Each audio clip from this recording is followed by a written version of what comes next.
You know, Aaron, it seems like I've been. It seems like I've done nothing but podcast recently. Like last week, John and I recorded 9.5 hours of E3 podcast. Well, it's E3. It's E3. I know it's E3, but like last year, I think I got away with like 4 hours, maybe 5. I would say 6. Maybe.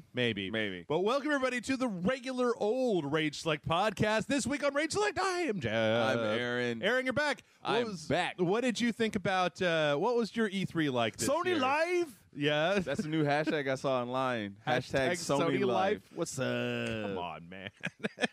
Yeah. Well, I tell you what. We're going to talk about a few of the E3 demos that I didn't really get a chance to go into a lot of detail. We're actually going to skip a few of them because inexplicably the footage is either It's horrible, bad quality or just kind of meh. But so far I think I actually asked you this on when we were playing Elder Scrolls, but like what you've had some time to let E3 Settle. sink in, digest. It's in my genetics now. Yep. What do you think your top 2 or 3 in no particular order?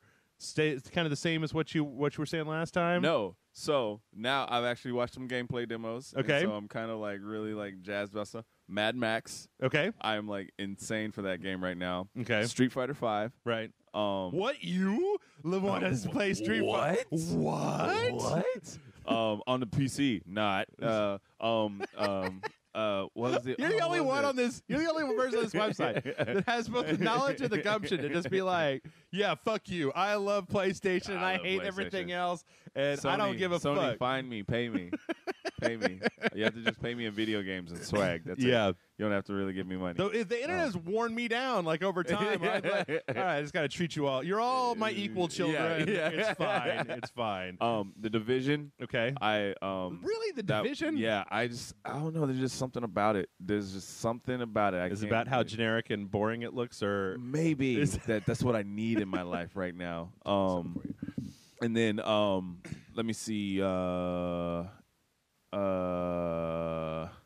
I think that's like my top 3. Okay, it's like my top 3 right now. Interesting.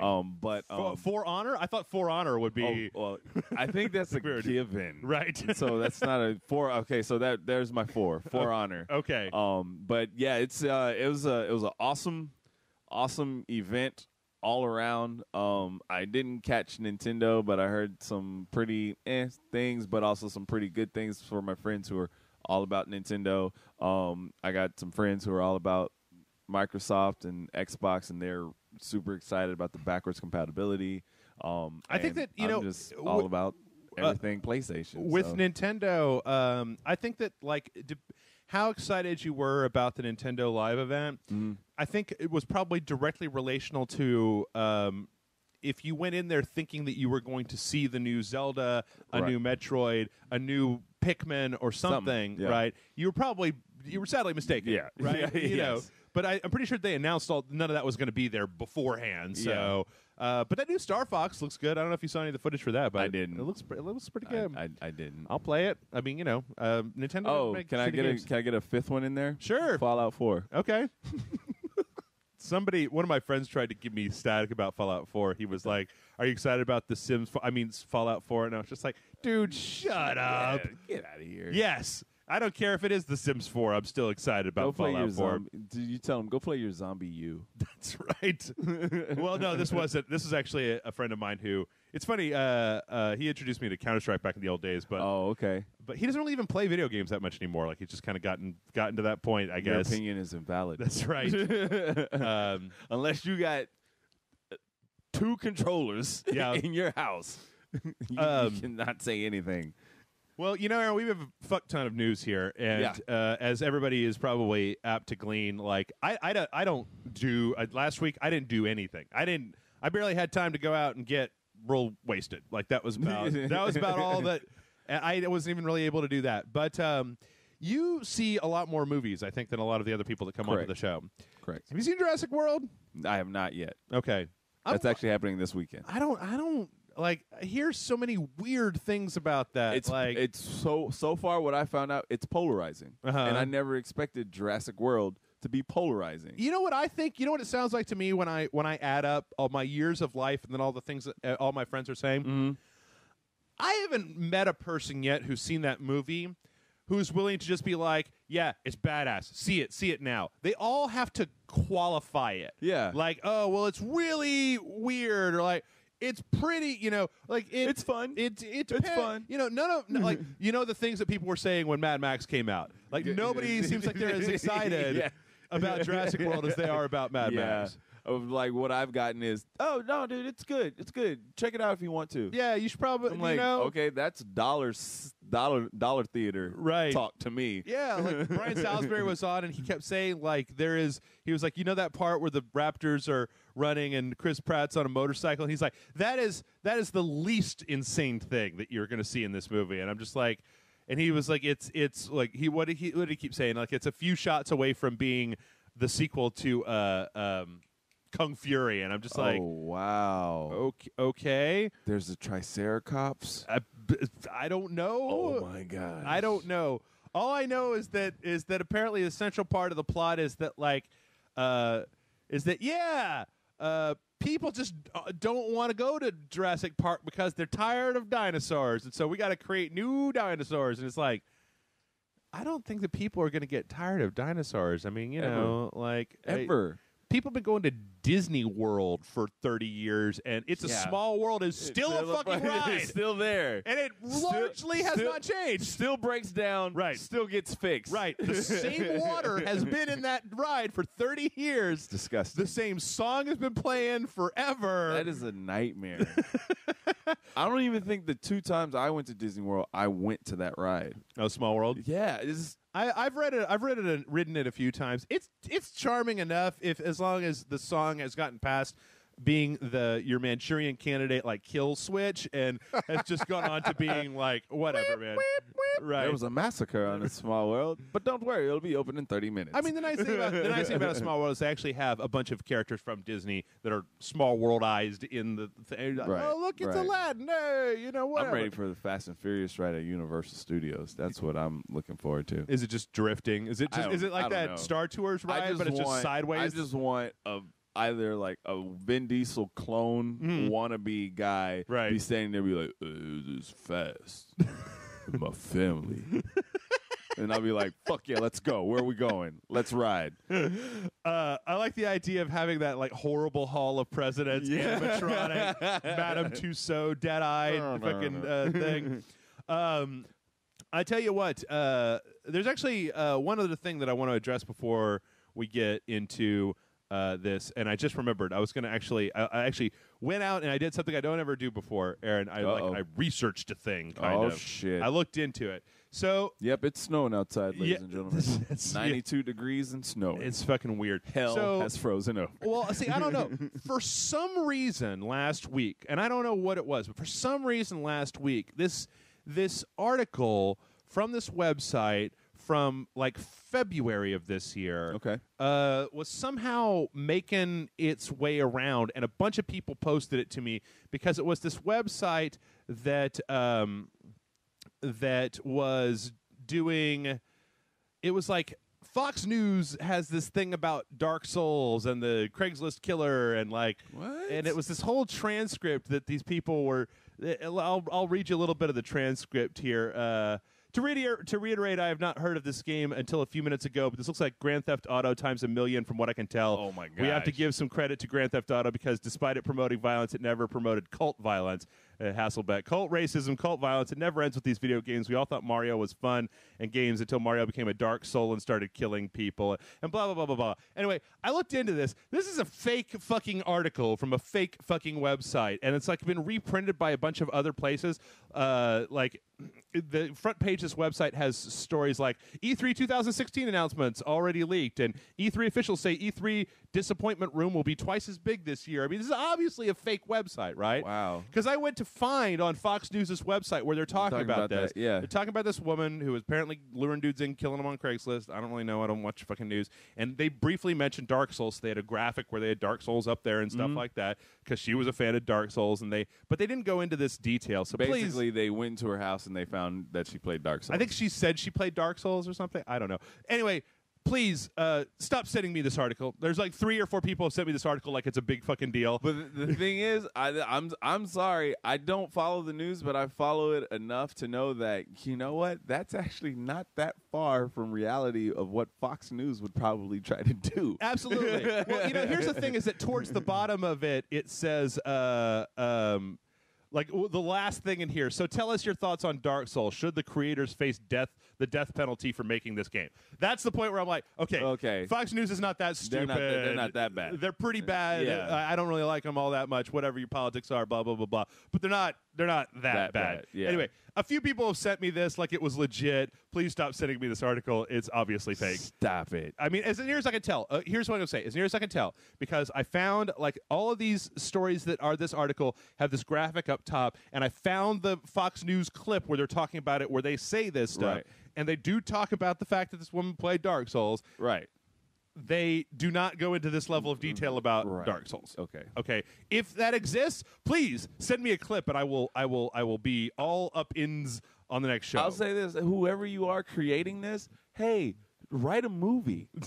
don't make fake news and stuff like that's good writing right there. That's good. Touche. That's some good shit. You know what I think is interesting about this is that it seems like a few other websites picked it up and this was like their source or something, which we've seen happen a bunch of times before, where somebody will intentionally, they're either making parody or they're doing something intentionally wrong in order to see how far the current news cycle will go without fact checking it with just like bam, bam, bam, bam, bam. That's like when the interwebs erupt, when it's just like Morgan Freeman dead. Right. It's like no he's not. No, he's not. And then it goes even farther where it's like Morgan Freeman holding up today's newspaper. And it's like, oh, okay, stop it. Yo, I'm alive. Yeah, I'm alive. Keep hiring me to play God. I'm alive. Yep. Well, then I guess one more thing before we jump in here, Aaron. Sir, you've been playing that new was it Matman or Justice, Fat Man or Zapman or something? Justice can be a dick. Barkham City. It's all about a dog cop or something. It's a dog that he rides around on this bicycle. Okay. And he has to get these bones. I would play that game. It sounds great. It's pretty cool. From the makers of Goat Simulator. Yeah. Barkham City. Cool. Yep. See, you got me on that Goat Simulator, man. I just like you turned me on to games that's just like Aaron would never play that. And then I come here, I'm just like, fuck, I want to play Kerbal Space Program coming out on the PlayStation 4. Gonna get it. Gonna get it. I'm gonna have to make a video for the Super Awesome Video Game Show if that game comes out and our footage, but I see in any way, shape leads, because I'm going to tell you this right now. Like, I am all the way into that game's ass. I am just like, I'm all up in there. Just giving it a good exam. Yep. Like I had last weekend, or when you and I recorded it, it might have been after, I don't know. I landed on the moon. I managed to do that. And when I finally did it for the first time and managed to get off the moon, it was like, hallelujah. I was like so happy. Yeah. I wanted to go online and post it. But the thing is that so far, whenever I try to talk to any of my real life friends about Kerbal Space Program, their eyes just instantly glaze over and they start that nodding thing where you're like, yes. Because I figured out last week there's a whole series of missions in Kerbal Space Program. There's one that I got that was like dock 2 spaceships. So I made a spaceship and a docking port on the front of it. You don't know. Nobody knows how irritating it is to try to get 2 things that are going at like 2,500 meters per second in a circular orbit, to the point where you can touch the tips of them together. It's very difficult. It's very difficult. I've resorted to becoming that guy at GameStop who talks about video games when he comes in and pre-orders stuff. I'm just like, so they're like, oh, hey, what's up, man? I'm like, hey. And they're like, so what are you here for? Oh, I'm going to pre-order this. And while they're like going in the computer, I'm like, so I was playing this Kerbal Space Program the other, and this one guy's like, Kerbal Space Program? I'm like, fuck, I'm that guy right now. I am that guy right now. But so I had just a little thing. I had my E3 list of games that I needed to pre-order. And I was just trying to find a time to like finish going through all the conferences and seeing what games I wanted to pre-order and everything. So I got an email from GameStop talking about with the app, and it says you go in the app and it has E3 pre-orders. Okay. So it has a lot of the games that were presented on smart. E3. Yeah. So I'm like going through it. I'm like, okay, this is cool. God of War 3 Remastered. Right. And so I was like, I think okay. it's next month, right? Yep. Yep. I was like, goes on the list. Mm-hmm. Done. Okay. And so I was just like, I've had this list. It was extensive. I'm going to say there was maybe 25 games on it. Damn, dude. 3 of them have not been pre-ordered because they're not in the system. That is what I do. I shit you not. And this, there's a guy who works at GameStop that actually I've done a theater show before, a play with him before in the past, and he works at GameStop now. And so he was just like, "Oh man, what's up?" I was like, "Oh," so I actually have someone I know there, right? And I was just like, "Hey, I'm just here to pre-order some stuff," and he's like, "Okay," and I like pull out my phone. He's like, "Oh, you got a list?" I was like, "Yeah." You need to tell your dude to open up the other register because this is going to take a while, right? And he's like, "Oh, okay." And so he tells the guy to open up the register, and next thing you know, I'm like literally going down the list, and he's just like, not in our system. I was like, okay, move on. Here we go. He's like, in our system. I was like, okay, pre-order, pre-order, pre-order, not in our system, pre-order, not in our system, pre-order. And then I shit you not, he clicked the button, and he got some prompt on his computer, and he just like broke pre-order records for his district, because not only by me alone, then the balloons come down, but only on his side of the register, not on you or anything. Not only did I get him to smash his pre-order, like they have to have a certain total by day, week, month, right, and so on and so forth. I smashed his pre-order thing for the next 7 months. Good job, Aaron. And then he was just like, "Oh my gosh," gave me a high five, and I was just like, he's like, "They're not gonna believe this." I was just like, "Well, don't you have cameras in the store?" He's like, "Yeah." I was like, "Where's the camera at?" And he's like, "It's right there." So I looked at the camera, I pointed at it, and I went, double thumbs up. Yeah. Me, I'm that guy. And so he was like, I came in when I went in to get Batman. He was just like, "Dude, my manager wants to meet you."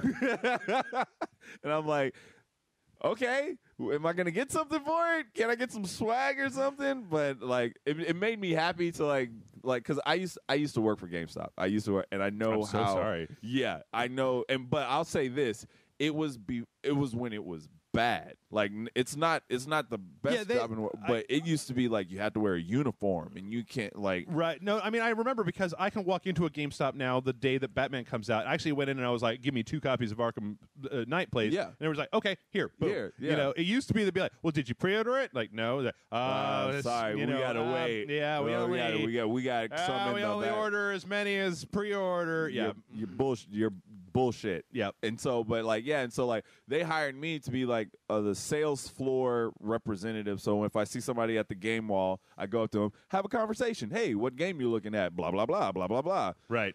And then as I get there and I try to do that, they're like, "Hey man, you're talking to the guests too much." I'm like, "Well, this is what you hired me for, because I'm knowledgeable about certain games, and so like I'm going to talk to them about it." And they're like, "Yeah, no." And I'm like, "Then why am I here?" And then they're just like, "Well, we need someone behind the register." I was like, "Well, you got to train me for that." And he's like, "Okay." And so he trains me for the register. So I'm still doing the job that they hired me for behind the register. And like I told my friend this. I was just like, "Yeah, man." I was like, "Your job." I was like, "Look at you. You're wearing shorts." Yeah. And he's just like, "Yeah." And I was like, "Yeah, no." I was like, khakis, dress shoes, like Oxford shirt, like name tag and lanyard, and every time someone comes in, it's like, "Hey, have you heard about this pre-order? Hey, have you heard about this one?" Where now it's just like, you don't say anything. It's cool. It's all right. It's like you want to pre-order something, you can pre-order something if you want. You should know what games you want. I wish there was like a secret hand signal that you could give the people at GameStop that was just like I don't know, maybe like a really in-depth handshake or something. Right. When you walk in, we can just be like, "Okay, listen, I run a video game website. I don't need you to tell me about the latest pre-orders. I don't need the Prima Strategy Guide. Yeah. I would not like to join your Nintendo Fun Club. I would not like a subscription to Game Informer. I do not need insurance. I do not want to buy a season pass. I don't want any of it. I just want the video game for $60, and then I want to walk out of here." Well, so far they know I never want the insurance, but I'm most likely going to get the season pass on everything. Yeah. Did you get the season pass for Arkham? Yep.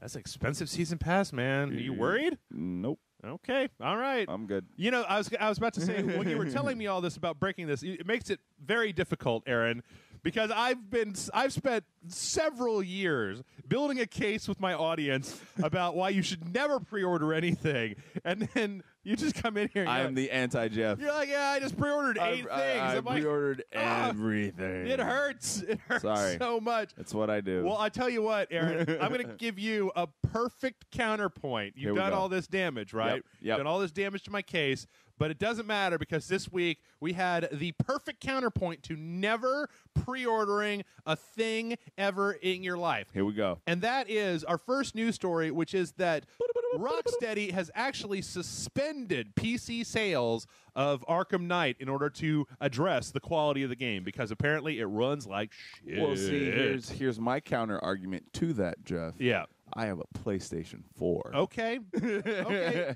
This could happen on a PlayStation 4, all right? Yeah. Because I've got a PlayStation 4 as well, and Batman runs perfectly on my PlayStation 4. I actually, because of this article right here, or just because of this situation, a friend of mine that I actually got into a pretty extensive debate about Microsoft versus Sony and PC and all this other stuff over E3. Yeah. I told him, because he was just like, PC's taking over everything. And I was just like, but this AAA title that everybody and their mom, because I know some moms who play this shit, right? We're waiting for Batmom. But I'm like, they just got shat on completely. Yeah. And it sucks. And I appreciate Rocksteady being like, yo, sorry. And I'm just like, but guess what? It's running perfectly on. Well, that's what's so weird. Because the PlayStation 4 and the Xbox One are just PCs. That's what they are. They are PCs. So I have How did you fuck this up, Rocksteady? Somebody put a comma instead of a backslash. I mean, like, good God. Yeah, so let's see. Rocksteady is suggesting you can get a refund through Steam. Now, Steam has a refund policy, but it looks like they've shut down current sales for it while they try to get it fixed. I think, now personally, here's the thing. I think we'd all be tempted. I think that the tempting thing, and this may be a little bit of my Jeff middle-of-the-road kind of attitude, which a lot of people, I think a lot of people are just like, Jeff, you're so bitchy, and I'm just like, well, no. But see, here's the thing. I think the tempting thing to do when you see this story is to shake your fist at Rocksteady and be like, because there's a part of me that's definitely like, how did you fuck this up? This is a major release. Yeah. How did you fuck this up? But on the other hand, and we shouldn't ignore that, but on the other hand, good on you for taking it down and taking responsibility. For real. And saying, get a refund. We're going to fix this. We're not going to continue to sell a shitty broken game because Assassin's Creed Unity, some companies will continue to sell a shitty broken game and just try to address it later in patches. Or make a video later being like, sorry. Right. So the thing is that I guess the only thing to maybe point out here is that it's not like exactly like Rocksteady is taking a huge risk because I looked at the release schedule. There ain't shit coming out for the next few weeks. So if they want to have a second PC launch, they are probably going to be good for that. They got it. On the other hand, it's at least nice to see a company that is at least trying to actively fix. We're recording this 2 days after Arkham Knight is out. Yeah. And this shit was yesterday, I believe, happened on Wednesday. So it was a day after it came out that they suspended PC sales. That's good. And it sucks. I'm sorry, PC people. It really does suck that you can't get access to play this game because I think it's a really fun game. It's right? really, really fun, yeah. But on the other hand, good on you, Rocksteady, for doing the right thing. Yeah. Because it would have been...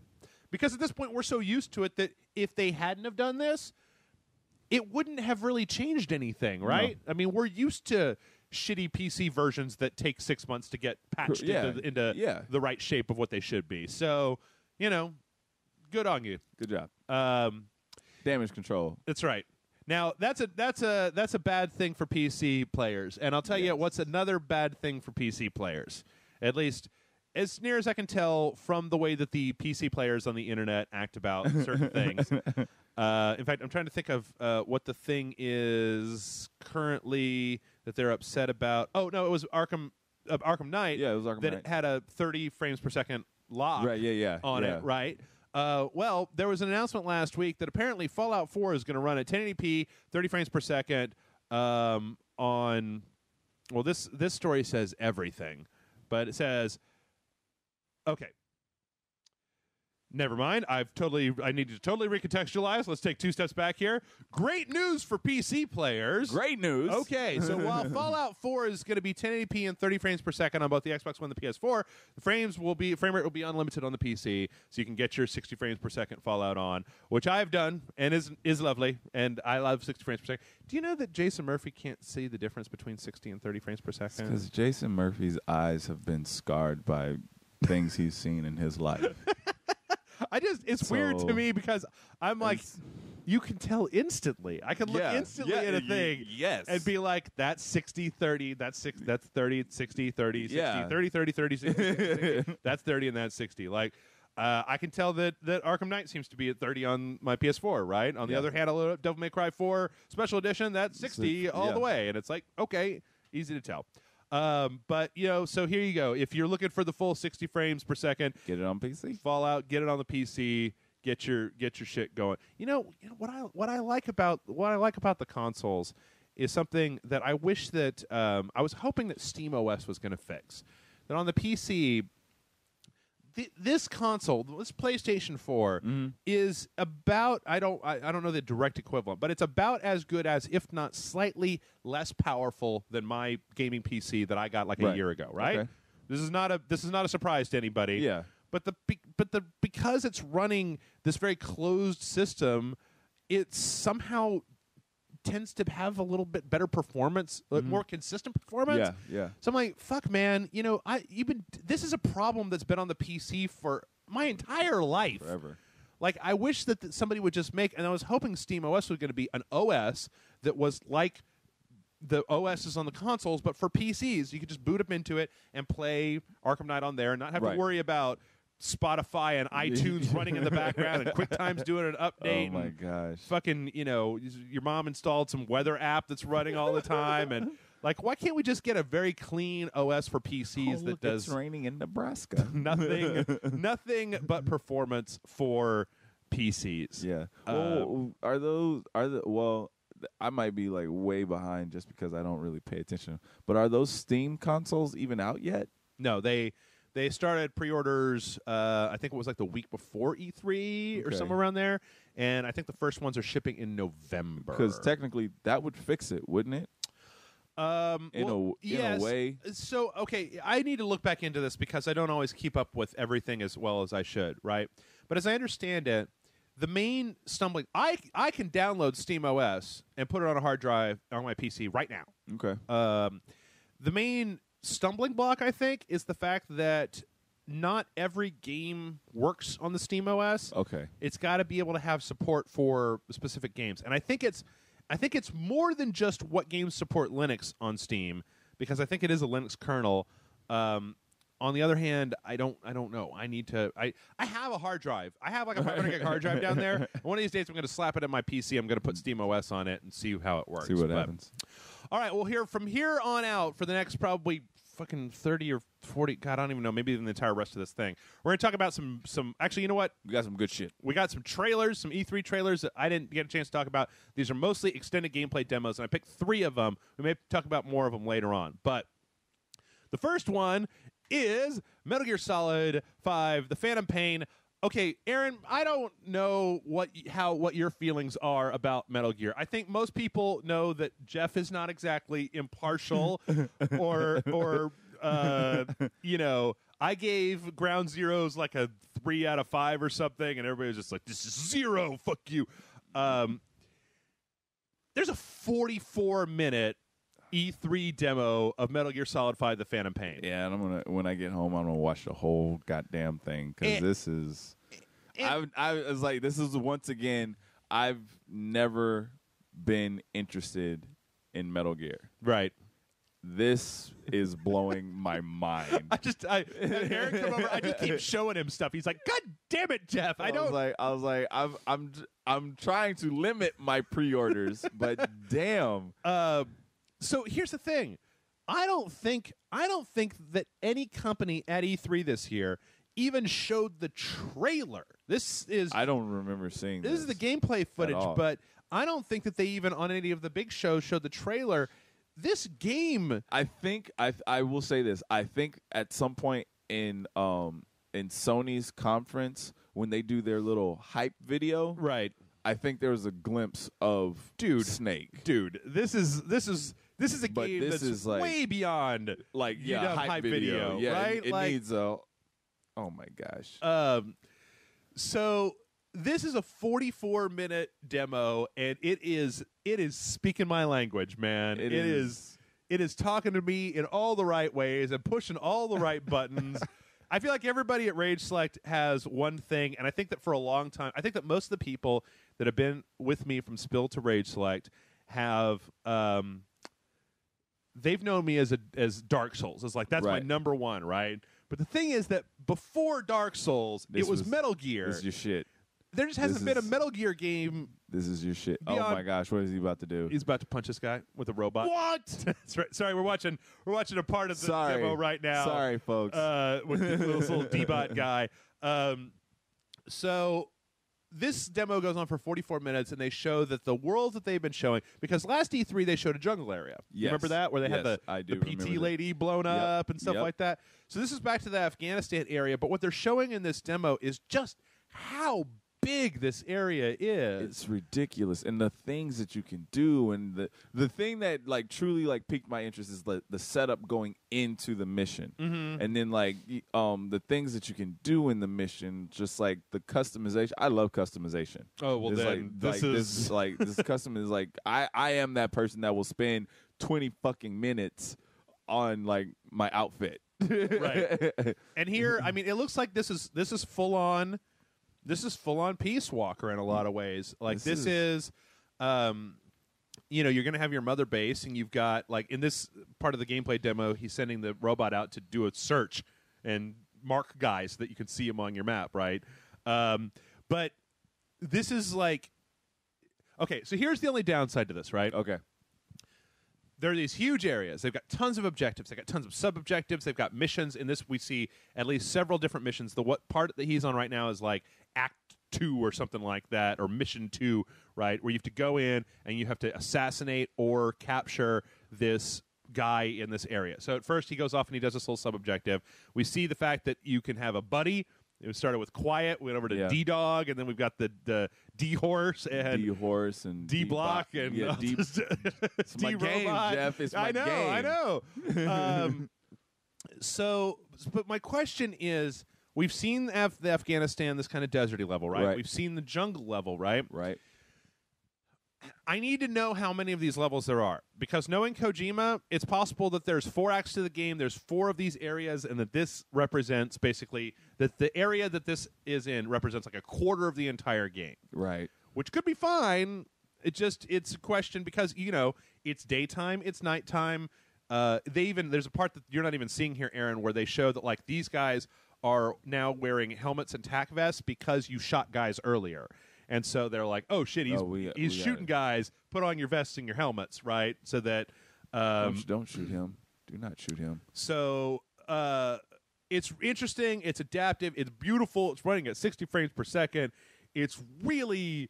there's stealth components. There's open world components. You should probably just go watch it. Is there a penalty for killing everybody? Well, the thing is that you can, if you kill guys, yes. I think that if you kill guys, you get harder, you get more patrols, and they're more armed, and they're more willing to shoot at you. No. But then the other thing is that if you don't kill people, you can send them back to Mother Base, and you can recruit them. You can make them into your guys, right? So there's a benefit to doing that. Okay. But then, later on, I don't know how this probably hasn't buffered far enough for me to skip forward. But later on in this demo, it actually becomes a full-on third-person shooter. When the shit goes down, right? Oh, these guys are tanked up. Yeah, there's one guy in here who's a big tank. But man, this stuff is just here. Let me see if I can get over to where we start having some action. This demo is amazing. It looks really interesting. It looks like it's going to be very much Metal Gear, right? It looks like it's going to be totally. And then I don't know. Did you watch the trailer from? The E3 2015 trailer for E3 that was just all weird and dark and I want to say yes, but if I don't have an interest in the game, I'm not gonna remember anything about it. But now I'm gonna probably go look up every single thing about this.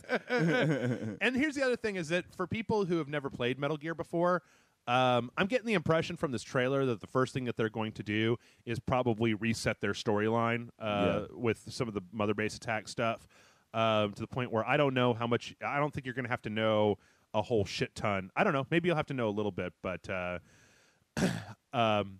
This whole thing looks fantastic, and I do not for the life of me understand why it wasn't on anybody's show. Okay, I'm not feeling The Division. I'm like, take out The Division and put this shit in, because this, maybe it's just because they've already, maybe it's because they've already shown it so much that they just feel like they don't need to show it anymore. But when is it slated to come out? That's a good question. Let me see if I can find if there's a release date. Yep, robot. Got messed up. Okay, let's see. Metal Gear. We're watching a part right now where he is riding a robot, shooting a Gatling gun at basically a pretty well guarded fortress. Yep. But see, that's the thing, is that these guys are like, I'm going to spoil the next part of the video. These guys are calling in like a tank and a helicopter support and stuff. So yeah, you can totally mess these guys up, but the more you mess them up, the more that they're going to call in backup until they get you into a bad position. September 1st, 2015. So you're like shitting me. 2 months or something like that, right? July, August, September. 3 months. Get out of here. Yeah. That's the thing about this stuff, is that it seems like this game has been in development for a long time, but like, it's been in development for a long time, and now it's actually kind of goddamn coming out. So, run away. Yeah, he's gonna punch this guy with the robot. It's robot punching. Yeah, you guys should totally go watch this. It's incredible. Yes. I don't understand, of all the impressive things that were at E3 this year, why why this didn't get more attention, at least in the major shows. It might get more attention on the like some of the little behind the scenes, YouTube behind the scenes stuff. So. All right, so next up, we can't do an entire 44 minutes on this. Oh, we could. Shadow Warrior 2! Shadow Warrior 2. This game looks absolutely as fantastically berserk fucking bonkers, as man. Shadow Warrior 1. I cannot wait. It looks like the people that are making it, 4-player co-op, he's slashing stuff. It's coming apart. Yeah, like Aaron was pointing out, the gun reload animations are ridiculous. Man. Everything's pretty ridiculous. 2 swords, machine guns. 2 guns. Yep. Same low wang. Bullets and blood, man. What else could you ask for? Yep. Oh wait, samurai swords. Yep. Indeed, and something that looks like a freaking. What is that monster in the Return of the Jedi? A Rancor? Yeah, fucking Rancor. I mean, it looks, again, the thing is that it's gorgeous, I played Shadow Warrior 1 when it came out. It was like one of the first games that I played on my new PC when I got it, and I was amazed at how good it looked. And this looks really good. And you got these big open combat arenas that we're seeing right now, where he's kind of moving from place to place. Yep, the same magic as before, swordplay, guns. It basically looks like Shadow Warrior, but way more Shadow Warrior. Yeah, so way more shadowier. I mean, the thing is that you didn't ever. Did you buy Shadow Warrior? I'm probably gonna leave here and go buy it. Okay. Because Shadow Warrior 1, it was fun. We played it for Patreon one day. Yeah. Shadow Warrior 1 is great. But see, you didn't even get to the point where it actually kind of becomes like a really fun, interesting story. You get a lot more like crazy powers and stuff like that. This just looks like everything from Shadow Warrior, but more and better and great and wonderful. And see, I'm crazy. I just, this is awesome first person, but this would be awesome if it was third person. Yeah, I don't. It's funny, after playing a lot of Grand Theft Auto 5 in first person. I'm starting to think that a game like this probably works better in first person, because, like, if you were in third person, you probably have slightly better spatial awareness, which would lead to fewer, like, oh, fuck, kind of moments. Right. That's kind of what you need. Yeah. So, yeah, Shadow Warrior 2, I don't think that John and I even mentioned it. Looks freaking fantastic. Yes. I mean, that's the thing. It does. There's so many things from E3 this year that just look really good. I mean, I know that maybe I should be doing a more in-depth analysis of what exactly is going on in these trailers. But it's Lo Wang shooting and slashing and blood and guts and shit everywhere, and it's doing what he does best. It's so awesome and great and great. Yes. So let's see. Next up, there's also, it's funny. Here's another one that I don't understand. There is a 25-minute. This is really blurry one. I don't know how so much of this E3 footage is so blurry. There's a 25-minute demo for Deus Ex: Human Revolution or Mankind Divided, and it looks amazing. It looks really good. Again, like John and I said, it looks very much like the last Deus Ex, but like all the edges have been smoothed out. Yeah. Everything looks a little bit better, and or actually a lot better. Gold. Less gold film, like gold film over the camera. You seemed like you were kind of upset about that. You're like, I wasn't. I'm not upset about it. It's just that to me, this looks better. I understand what they were going for in Human Revolution of wanting it to be like pristine, right? But to me, like, I'm sorry, a lot of gold just looks gaudy. Yeah, and it just like, to me, it was just like they were just like, you know what, let's just like make everything gold. Yeah, where this is like, you know, this is like real. Shanking bitches through vents. Yeah, yeah. The combat looks pretty solid. The new powers all look very impressive.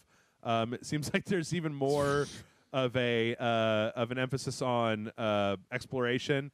The one thing that you and I were talking about this before we started recording, but the one thing that I don't understand is how I need to go back and play Deus Ex: Human Revolution. Yeah, but this is like a world where everybody hates Augs with a passion. Yeah. Like they're treated just shitty bang bang. And the thing is that not everybody in Deus Ex Human Revolution was like a combat machine gun arm spikes Aug, right? You had people who were just like, yeah, I'm the maid. Right.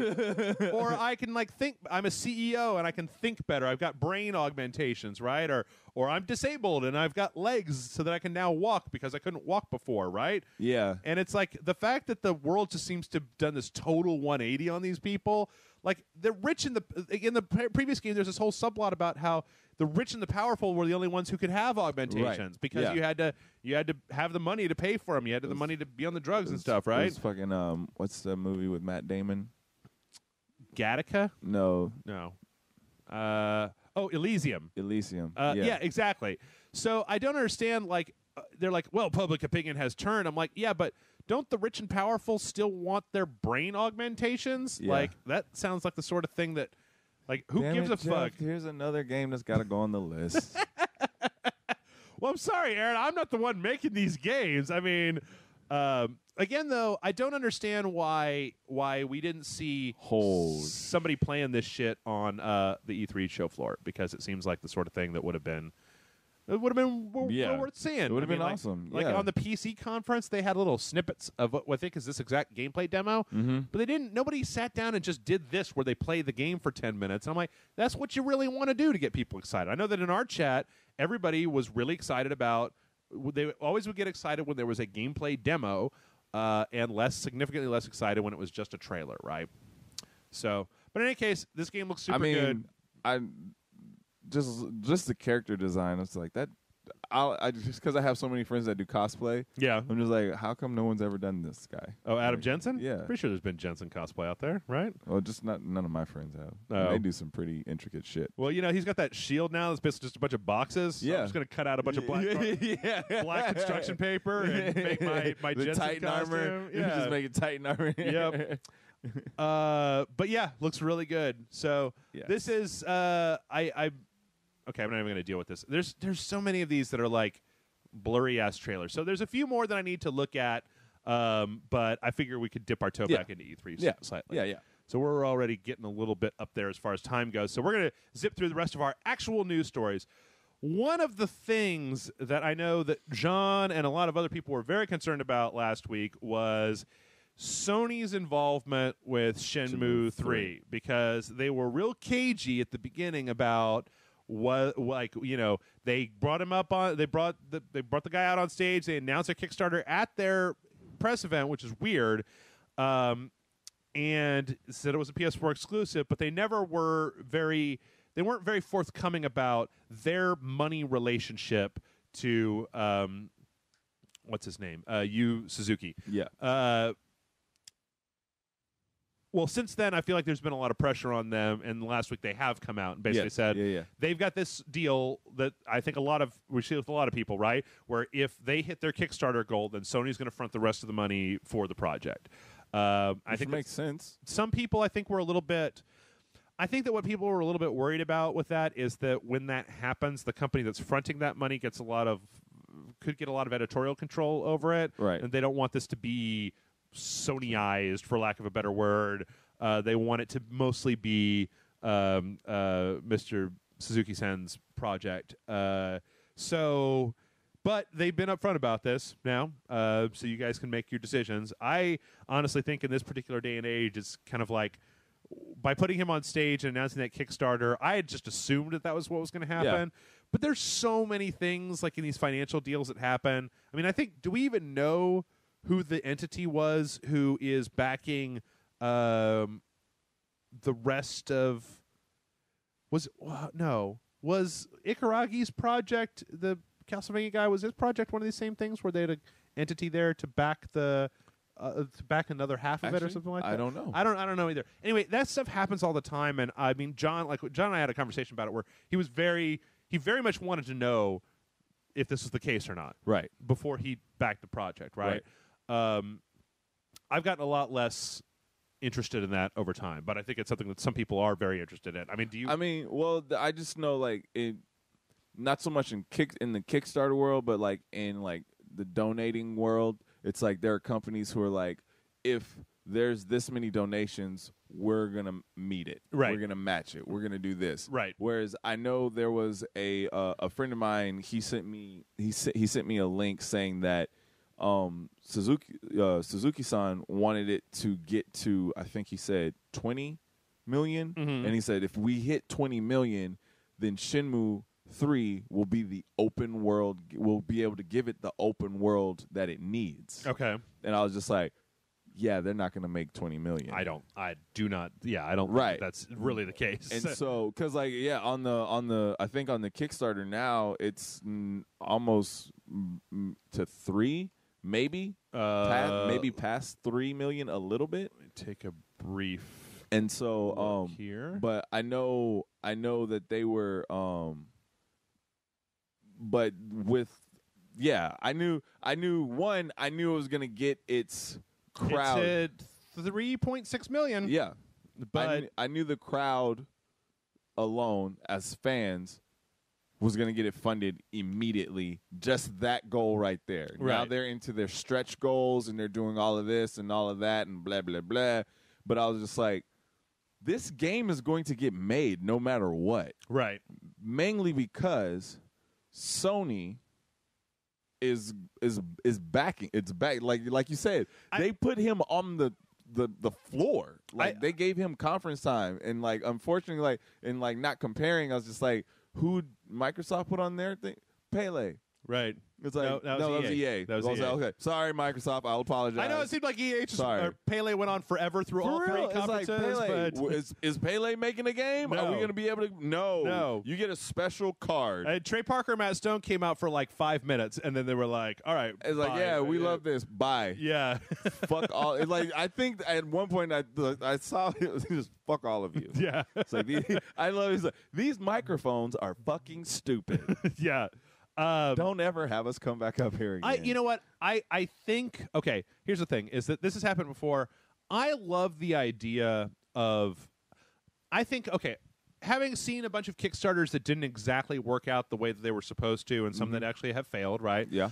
What I really like out of Kickstarter is the idea of saying that Kickstarter just doesn't raise enough money to fully fund the type of gameplay experiences that you're talking about from AAA games, unless you are Chris Roberts with Star Citizen or Mighty Number 9 or something like that, right? Yeah. But what it does do is it's a proof of concept for a publisher that there is interest in this property. Fan base. That's and what that, it's all about. I feel like is one of the best ways to use Kickstarters to say, we've got $25 million over here for your development, but you need to show us you can at least get $2 million on your own, and then we will hand you the rest of this. I think that's great because it basically means that fans have to just put their money where their mouth is and say, do you want a new Shenmue game?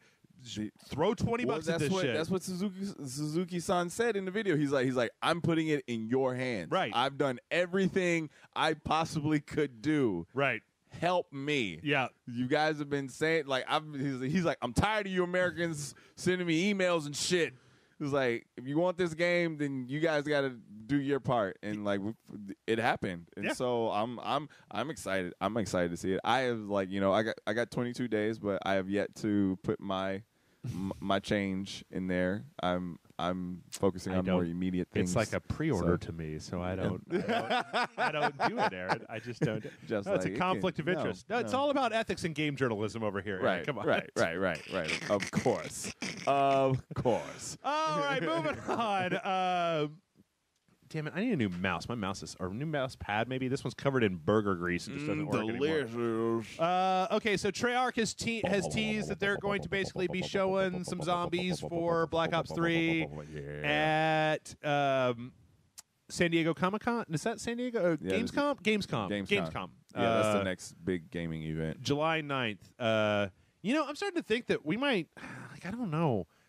If Rachel's like, if I should carve out time to cover games. Gamescom doesn't have conferences, though. No, I mean, like, it's all gameplay. But the thing is that, we know that Crackdown and Quantum Break are going to be at Gamescom. There are a couple other things out there I feel like they put off until Gamescom. But hey, you know what? I'm not a real big fan of the zombies in Call of Duty, but hey, for those of you who are, bada bing, bada boom. It's coming. We got a few little smidges of Xbox news. Xbox Games with Gold is it looks like starting to do 2 games per month on the Xbox One instead of just one. So starting on July 1st, it's going to be Black Flag, and I don't even know what So Many Me is. I've never heard of that game before. I'm sure it's one of the smaller. I don't know. Oh, maybe check it out. And then Plants vs. Zombies and Gears of War 3 on the 360. And they do, instead of like Sony where they do 2 per month, they do like half the month one and half the month the other. Look at good hand clap. You can pretend. You can pretend, Aaron. I know you want an Xbox One. If I gave you my Xbox One, you'd take it home, play Killer Instinct on it. All day? Yeah.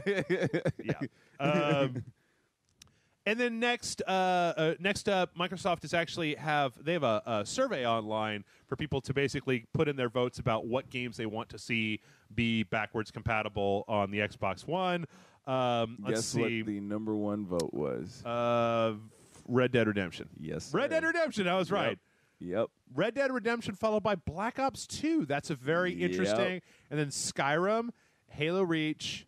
Isn't Halo Reach going to eventually be, probably part of the Master Call of Duty. Yeah. Modern Warfare 2, Black Ops, Gears 3, Fallout 3, Modern Warfare, Mass Effect, BioShock. Boy, you guys are really...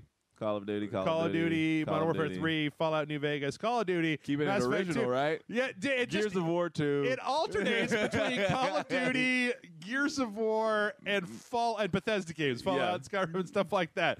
And then and Mass Effect, right? Mass Effect, and then there's GTA 4 right after. Okay, so of the top, I can't tell, this is like 15 or 20, right? I think the only ones that are not those titles are Left 4 Dead 2 and Batman, and BioShock Infinite. And then once you get past that, then you get to Batman. And then it's Halo Wars. Back to Halo. Halo Wars? Has 22,000 votes? Halo Wars. I've never played Halo Wars, but I thought that was largely regarded as the Metroid Other M of Halo games that nobody really liked. So, but hey, if you want to get over there, you know what I want to see, Aaron, is I want to see what has the least number of votes. How many pages are there in here? 78. Yosemite Live has 58 votes, along with... Whoa, this has got to be some... These are all, I think, Japanese games, because I don't recognize... Wait. The lowest amount of votes is 57, and that's Rotastic. Oh, yeah. Okay. PID, Shortest Shogi. I don't know any of these. Truck Racer? The Voice? Hexodius? I haven't even heard of these games. What the fuck? these like old Xbox like live games? What's SBK08 and SBK09? What is Space Ark? I don't understand what I'm even looking at here. Planets under attack. Right. Yo-Ho Kablamo. What is Yo-Ho Kablamo? I must play this game. What is Yo-Ho Kablamo? Coffee time crosswords, baby. Let's do it. Merv Griffin's crosswords. What? Go, break, steady. Okay. Encleverment experiment. What?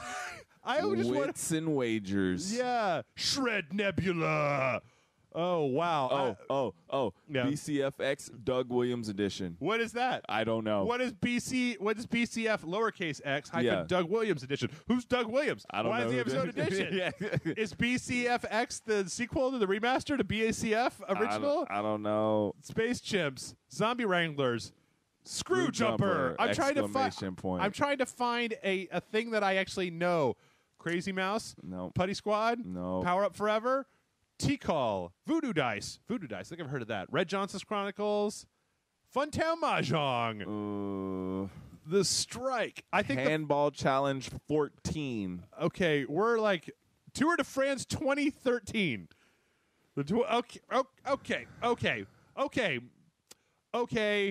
Okay, moving on. Another story that I saw this week, apparently, Phantom Dust is not canceled, but is currently not in development. I was almost certain that this story had already previously been reported on. But that Phantom Dust game that everybody wants looks like it is currently... we took a timeout. Yeah, we took a it's on hold. So this is a place where I hate for video games to be. Yep, it's not that canceled, limbo. but It's not... it's limbo. Not happening. So... Sorry for folks that are looking forward to that. I still haven't played the first Phantom Dust, so I couldn't really say. Sorry, Box One. All right, next up, we have some Nintendo news. So apparently, this is a story that was kicking around yesterday. Apparently, Nintendo had Criterion working on an F-Zero game. Interest had been piqued by me. Yes. That's crazy. That is fucking bonkers. This is reading from a story from NintendoLife.com, but it says, back in 2011, Nintendo of Europe asked Burnout Studio Criterion to work on a pitch for a new F-Zero, which would have been shown at E3 that year alongside the official unveiling of the Wii U itself. Apparently not happening. No. But what? What? I want to see one of those F-Zero things just shred apart in Burnout stunt mode, you know? Like, that would just be, it would be so awesome. Yeah. That would be an awesome game. Yeah. I don't know why you wouldn't do that. Like, that seems like a match made in heaven, to be honest. And so I don't know what you're thinking. Well, let's see if dropped the ball or if somebody just didn't. But I'm trying to see if there's a explain why Nintendo opened the field to third parties. No.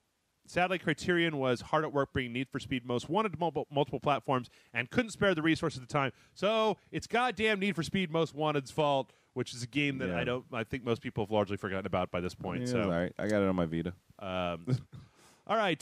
Speaking of Nintendo, I suppose we should have some little blocks here of just things. Speaking of Nintendo, Splatoon is sold 1 million copies. So, good job, Nintendo. Heard good things about it. I like Splatoon. Yeah. Now, on the other hand,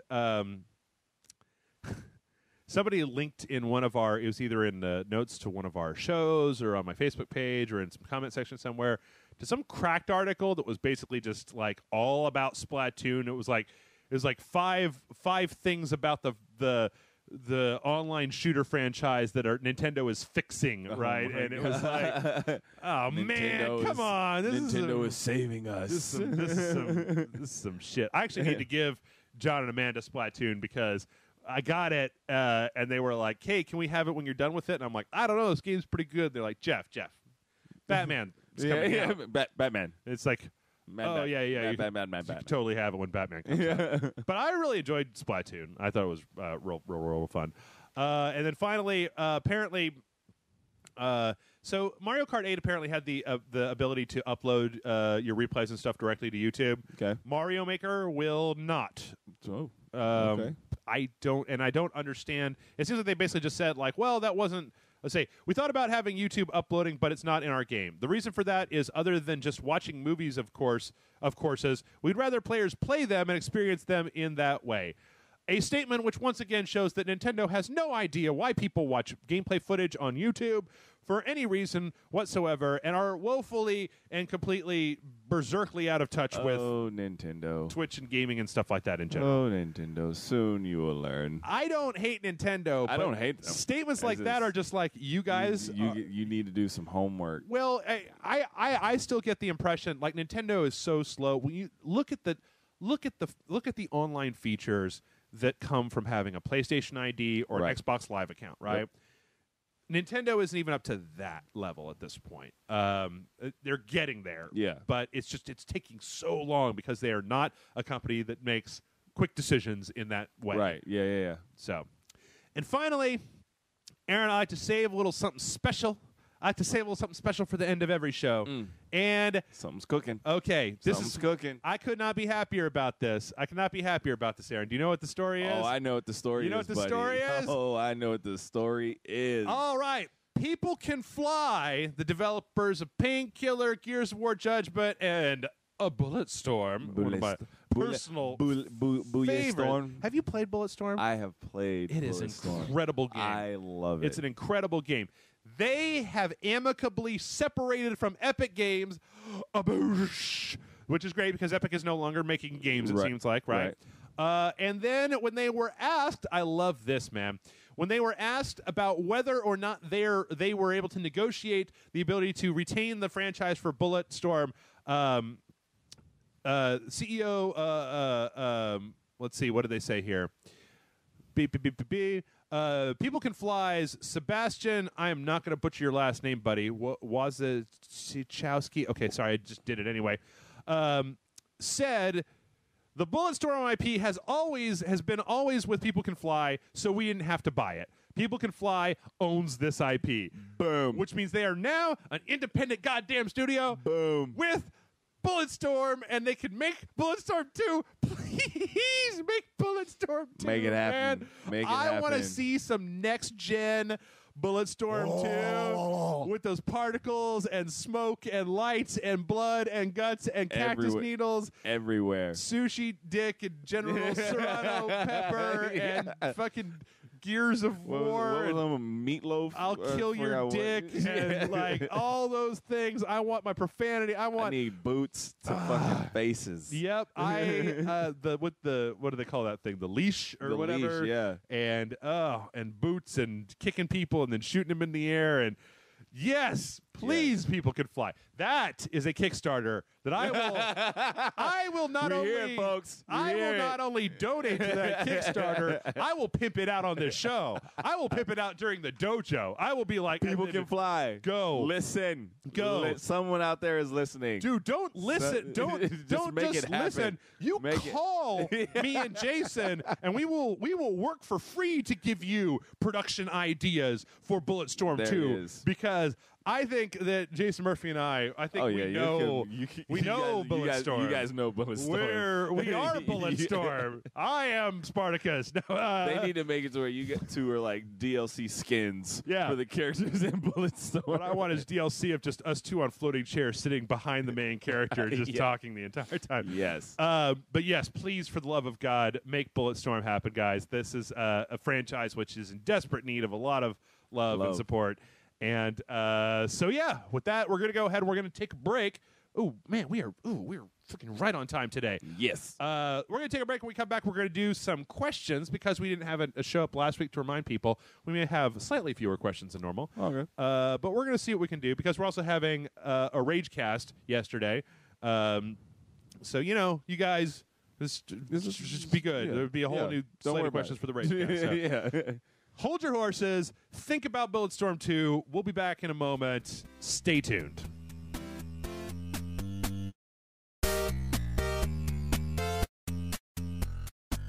All right, everybody, welcome back. And Aaron, we don't have quite as many questions as we had last week, but we have some questions. I picked out a few I don't think that we've we've answered before. We got like 2 or 3 come in this week. So the first one comes in from Jamie. Jamie says, "Dear Jeff and Aaron, I've been working on a subplot for my YouTube series where there is a secret society of nerdy people with superpowers who go out and fight bullies and crime and such, or maybe just one person going on a pain spree to all the people who bullied him." Those are 2 very different concepts. Yeah. But a friend of mine has told me that this may be insensitive since I plan to put in a revenge against bullies subplot when bullied teenagers have psychological issues. For me, I wanted to do this because there are really sensitive vocal people out there who have sent death threats and such, and I thought it would be interesting if those people had the power to make good on their threats. Okay. So what do you guys think? Superpowered vengeance-seeking nerds, yay or nay? Thanks for taking the time to look at this extremely long email. Sincerely, Jamie. I think the gist of his question, you've got a very confused look on your face, Aaron. Yeah. I think the gist of his question is like, you've got a bunch of superpowered nerds, and they're going to kind of go after bullies, and but there's a whole, I guess, he's worried about the pro-bully internet contingent of people who are like, well, those people, they came from bad homes, and they were, they were they've got problems, and the reason that they're bullies is because yada yada blah blah blah blah. Should I be concerned about that? I'm going to say, for the moment, we live in a very complicated world, Aaron. Correct. But for the moment, I'm going to go with no, you should not worry about that. Because right now it seems like bullies are still on the table. Yep. I didn't know anybody when I hadn't seen a single op-ed think piece about Mad Max Fury Road that's like, Immortan Joe, he's making the best he can. It's the apocalypse. He's keeping women captive and breeding them, and he's like mama's milk. Right, exactly. He gives the people some water at some point. He's just trying to make his people strong. Like he says, don't be addicted to water. Right. He's not a bad guy. Generally speaking, I think that if we take the whole thing about, understanding people too far, then you get to a point where nobody can be an evil villain, right? And for a story, a lot of times you need an evil villain. You've played an evil villain. I've played. I have. I love it. It's fun. I know that you were. I think that I played one of the greatest evil villains. Yeah. I think that besides, I was just thinking while I was reading this question. Flash Thompson's been in Spider-Man for a long time. That guy's an asshole. And, Peter Parker takes a certain amount of glee in humiliating him. Freaking J. Jonah Jameson. He's kind of a bully. He's kind of a jerk. He's a huge fucking bully. Yeah. Womanizing asshole. But, he's not. Is J. Jonah Jameson a womanizer? Not a womanizer. I'm sorry. A chauvinistic asshole. Yeah. Yeah. I think that when I'm sure he loves his wife. When you're looking at, well, yeah, they got that werewolf kid, right? They obviously had to do it at some point, right? Yeah. I think that there's a line that can be drawn there, like in Game of Thrones, right? Right. We actually have a Game of Thrones question coming up here. Okay. But I'm a big fan of when you can see why the evil person is doing what they're doing and make them a more interesting and sympathetic character. It doesn't mean that the hero shouldn't eventually triumph over them. Right. Just because you know why Jaime Lannister is a dickweed doesn't exactly mean that you have to root for him at that point. You can still just be like, no, fuck that guy, right? Fuck him. Okay, let me put it this way. In Game of Thrones terms, I do not know a single person. I've never met a single person in this world who's like,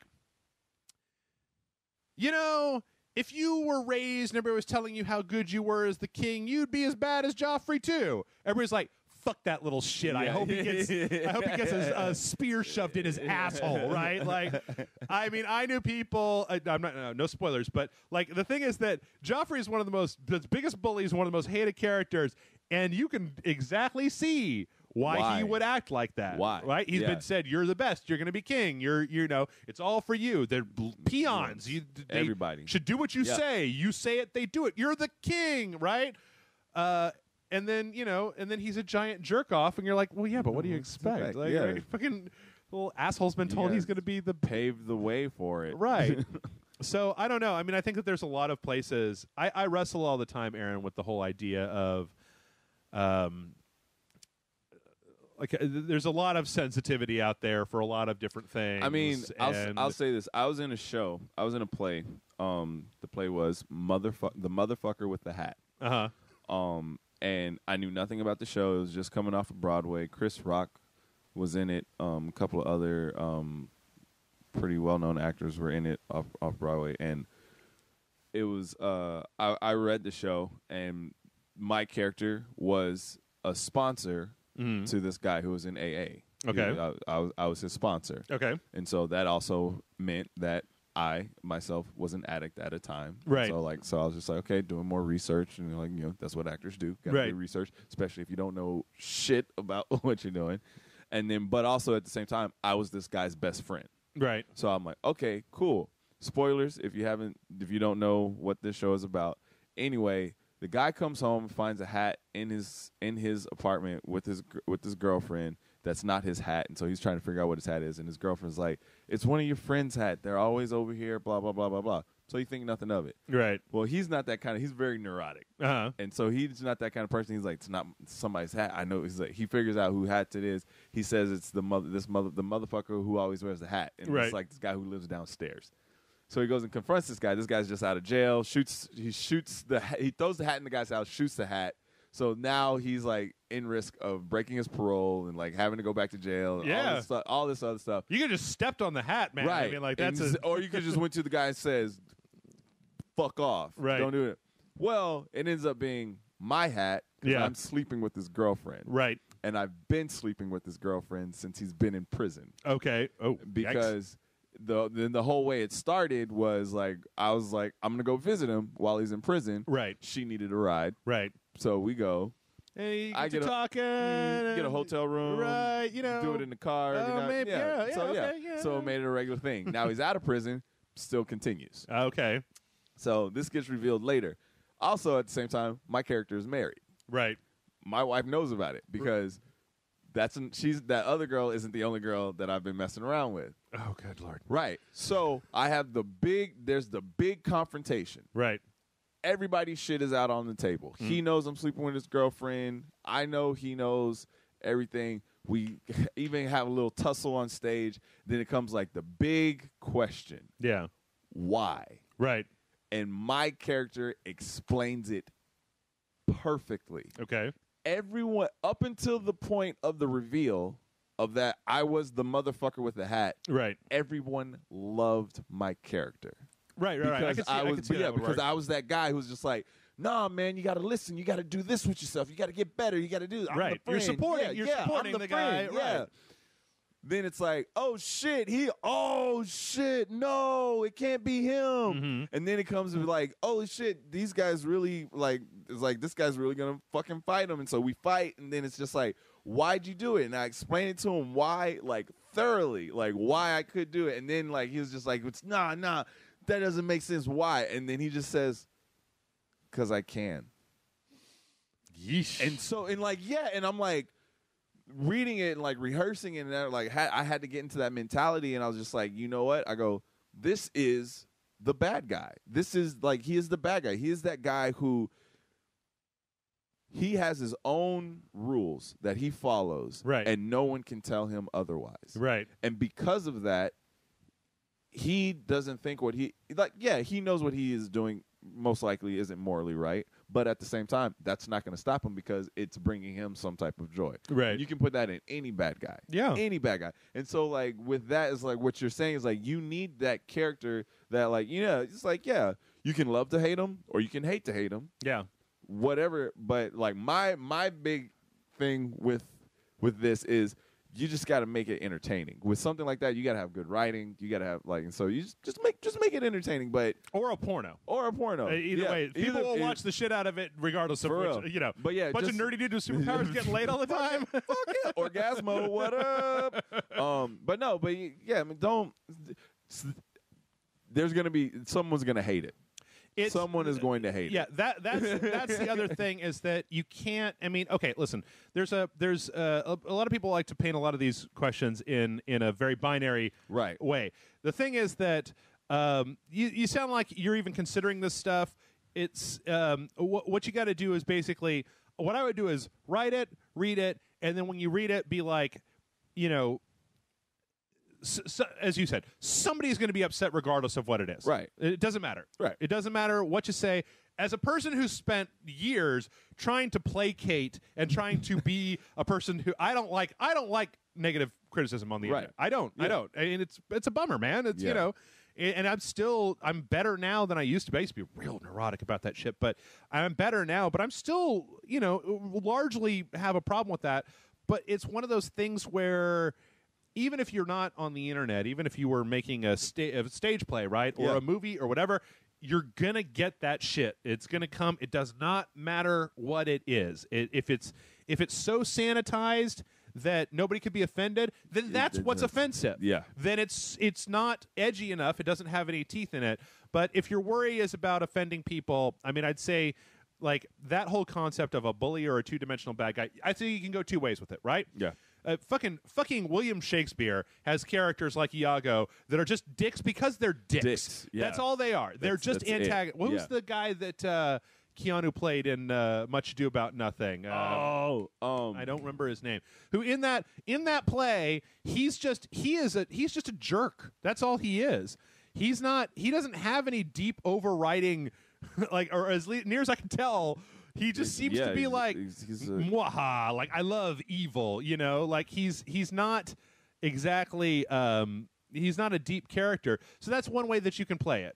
You can play, let's see, there's Just Sweden. There we go. 1993 film. Keanu. Some of his best acting, actually. Fucking Keanu Reeves in it. Why am I missing? Don John. Okay. Whatever. Don John. Or if you want to be deep and interesting with it, you can have your characters go after this bully, and then discover that, like, you know, he's got issues. Yeah, he's got some fucking issues, right? And then you can decide whether your characters are like, well, we're going to beat him up anyway, or like I feel sorry for him, or I feel sorry and I have to be. That's a really interesting subplot, right? Is like he's fucking messing with somebody. I still have to beat him up, even though I feel bad. I mean, you know, that's what a lot of complexity in there. That's but on the other hand, there is. I mean, you know, look at the movies that we've got, right? Like I said, in Mad Max. I've got Mad Max in the brain because I just saw it again recently, right? You know, you got an interesting character with Nux and his whole kind of thing, right? He's an interesting character, but like 99.999% of the dudes who are the bad guys, they're just fucking bad guys. Yeah, they're just bad. Right? Like, they don't go into, you know, the guys that ride the spike mobiles? Oh, my God. You know, they don't bother talking about the backstory of why these guys, you know, the deep interpersonal issues of why they're... I call those the Porcupine Squad, man. Yeah. Or like a bunch of the other war boys who are just like, fuck, man, let's do this. Yeah. So the thing is that, even look at like John Wick, right? Oh, like, yeah. John Wick actually goes in a little bit to why Theon Greyjoy is such a cockbag, but we don't spare his life. Oh, spoiler for John Wick, but it's been out for a while. But you know, but also something you have to think about. John Wick isn't a good guy. Also that he's not a good guy, right? But there are plenty of dudes in John Wick. I mean, there's a whole part of fictional storytelling, which somebody reminded me this recently that Uncharted gets away with, right? That if another character is trying to do your main character direct bodily harm, generally speaking, as an audience, we're okay if your character punches their head clean off their shoulders and then takes a dump in the neck hole. Yep. Watch Archer. Archer's the biggest piece of shit. And I love him. That is perfect. I love him. He's a huge piece of shit, and I love him. We're giving you so many research tools, Jamie. Yep. Run with them. Our next question comes in from Jason, who says, Dear beard of the highest and his lovely companion. I guess you're my lovely companion for the week. Hey, I'm lovely. I believe video game movies don't work because video games already are a better interactive medium than movies. And no matter what movies do, they're going to be a downgrade from video games because the user has more control. So my question is, do you believe that Telltale Games would be the future of movies to make the watcher of the movie more interactive in the film? Jason. So this is this is a question that we talk about from time to time. It's a slightly different bent on it, right? Because it's less about making movies into video games and more about making video games into movies, making movies out of video games, and more about making movies into video games. Yeah. Jason, I'm going to tell you that back in the 90s, back in the late 90s, when a lot of CD stuff was coming out, you go back, there were a lot of games that were kind of like interactive movies. Yeah. Stuff like Seventh Guest or, Myst could almost be considered like an interactive movie in a certain way. Yeah. I know they actually did experiments where they had like these prototype movies where the audience had like a little box that had like 1, 2, 3, 4, and it was like you get to a place and everybody can punch in which way they want the movie to go. I don't necessarily agree with his idea that movies are an inferior medium. You just need better writers, man. I think my being in that world. If you don't mind me to plug something, Joe, go for it. I work for a film company, Blue Goggles Films, and they were contracted through a video game website, Game Trailers, to make a video game short a month, not a week, a month. Right. And so the writer-director, Ben Moody, he would sit down and take a video game. And so before I even knew who this company was, one of the ones that I saw was Skyrim Intervention. Okay. Basically, he took the game. He took a guy who locked himself in his room, played Skyrim for forever. Right. So much where his family and friends had to have an intervention. Okay. That's the premise of it. Okay. Very simple, very easy. But a lot of people was like, well, that's not a video game movie. I'm like, it is, because the video game is the main basis of it, because he then portrays his character from the video game of like having like his speech at like plus whatever, or like it's amazing because he delivers this amazing monologue that literally enchants these people to where the last shot of the short is he's playing the game and everybody's like, yeah, like it's like battle crying and stuff like that. And so there's that one, but then we did one where it's Assassin's Creed. Mm-hmm. Oh yeah, I've seen that one. Yeah, it's incredible. And everybody should go look it up. And so, but it's having it to the point where, like, when you take these small properties and compared to like some films, video games are small properties, but you take some of these and you see we invest hours and hours and hours and hours and hours and hours into these video games. That'd be like somebody saying, hey, make a Halo movie. But no, that wouldn't be successful. So what have they done? They made Halo Nightfall, which is in the world of Halo, but it's kind of like... I haven't watched it. Neither have I. Yeah. But I know what it's dealing with. The only reason why I know so much about it is because the guy who's one of the lead characters is playing Luke Cage, and so I'm a little upset. Anyway, but it's to me it would be like, okay, we're gonna do God of War. No, you cannot do that, right? Unless you actually recreate the game, because you can't. Like, we've already seen the beginning, the middle, the end, and before the beginning of that entire story. Right. So unless they create a completely different story for God of War that has nothing to do with that, it's like Tomb Raider. Yeah. To me, those movies work because they're so much different than the game. There's so many people come. There was no Tyrannosaurus Rex. I'm like, really? Well, no. I think that. I mean, I think there's two issues there. I think the one that you're talking about is one that I've brought up a bunch of times before, which is, and I don't entirely understand. I don't entirely understand people. I think I used to, but I think I've seen it happen enough times. I'm starting to get burned out on it, which is the desire of people to see their favorite book, comic, TV show, or video game, or just licensed property made into a movie. Right. Because the thing is that I think I've gotten to a point in my life where I almost feel like I'd rather see original stuff. Like, there's this sci-fi series that I love called The Expanse series, and they're making a sci-fi TV show miniseries about it. It could totally work as that, but I've already read that story. Right. Right? I've already people talk about making like an Uncharted movie. I've played Uncharted, right? Now that's not to say that I don't think that there's some of these stories that are good enough. Like I feel like there's a way that you can take The Last of Us and make it into a movie. It's an interesting type of game. Well, you at the same time with that, and I guess this is where I get at, because in these video games, these worlds are created. Yeah. So I think of Last of Us movie. Right.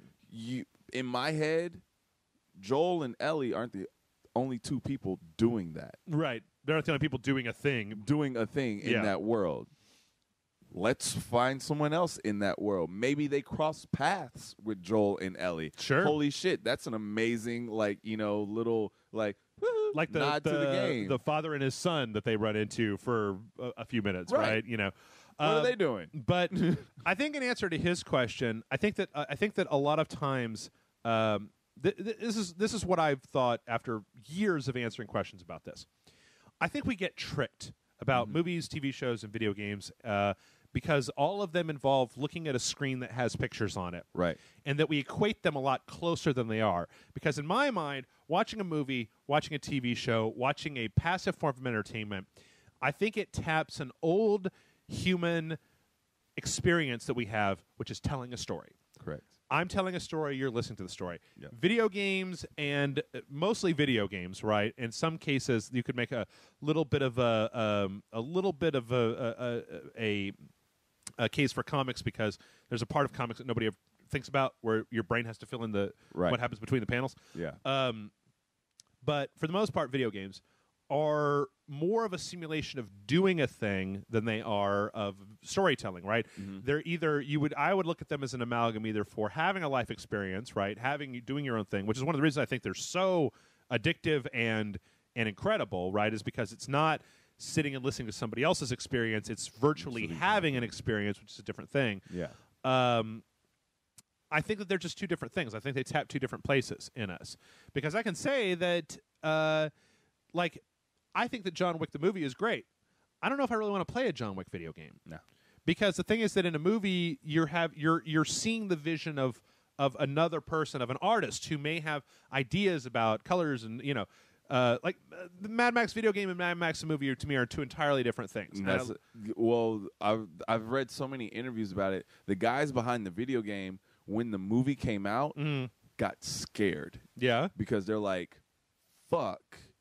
This movie is balls to the wall crazy, and now people are going to be like, where's my balls to the wall? Like, is this a movie-based game? And they're like, no. Right. This is not a movie-based game. We're taking the world of Mad Max that has been created and just letting you have an adventure. Yeah. And so I was just like, well, I was just like, fuck yeah, it's a Mad Max video game. Well, yeah. Right. What took you so long?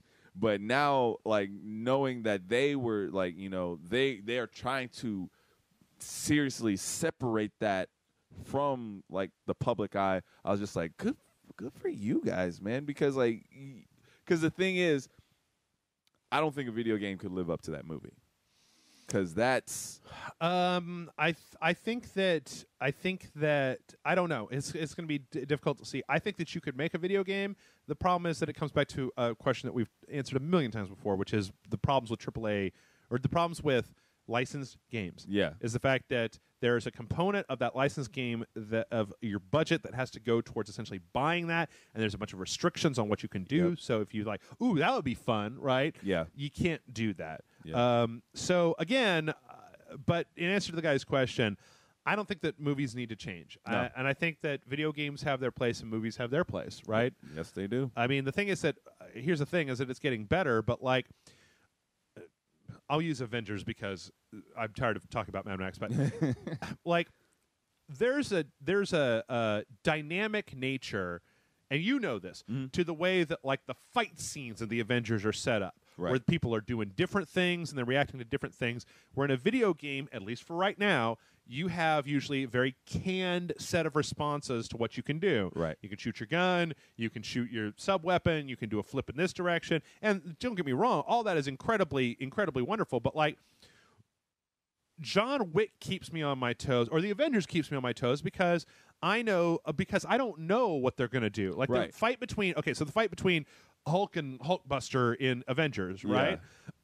If that wasn't a video game, you'd have like 3 or 4 different like heavy punch, light punch, right? Events. Block, dodge to one side, and then if it, maybe some quick time events, which are as bad as non-interact. Well, they're okay, but they're different things, and so you can get a dynamic in movies when it comes to the creativity that you can show in camera shots, lighting choices, action scenes, and stuff like that. That's different and in some ways better than video games, but just not interactive. And that interactivity is a huge one-up where there's plenty of movies where playing Super Mario Brothers or Pac-Man is way more fun because I have a direct input to it. So So there you go, Jason. Let's see. Our next one here comes in from Connor. Connor, and this is about Game of Thrones, but there are no spoilers. Have you watched the latest season of Game of Thrones? I don't. No, you haven't? Okay. All right. Dear Jeff and Aaron, I'll preface this email with a disclaimer that while I will avoid even the most vague details regarding the subject matters, some may construe what I am about to write as spoilers. As such, if you read this email and find it does in fact spoil anything, please do not read it on the podcast, which I'm pretty sure that it's fine. He's looking out for the world. Yeah. Jeff. Well, he knows. He's looking out for the world. Connor knows I'm not into spoilers. All right. Yeah. I do not like them. Even though I tend to throw them out all the time because I'm a big fat hypocrite. Like many others, I found myself thoroughly disappointed with this season of Game of Thrones and found the finale episode particularly distasteful. Chief amongst the numerous complaints I have is this season has strayed from the books more than any season previous. While it's a certainty that it's certainly the showrunners' prerogative to do as they wish, I believe that they have changed and excised too much from the books.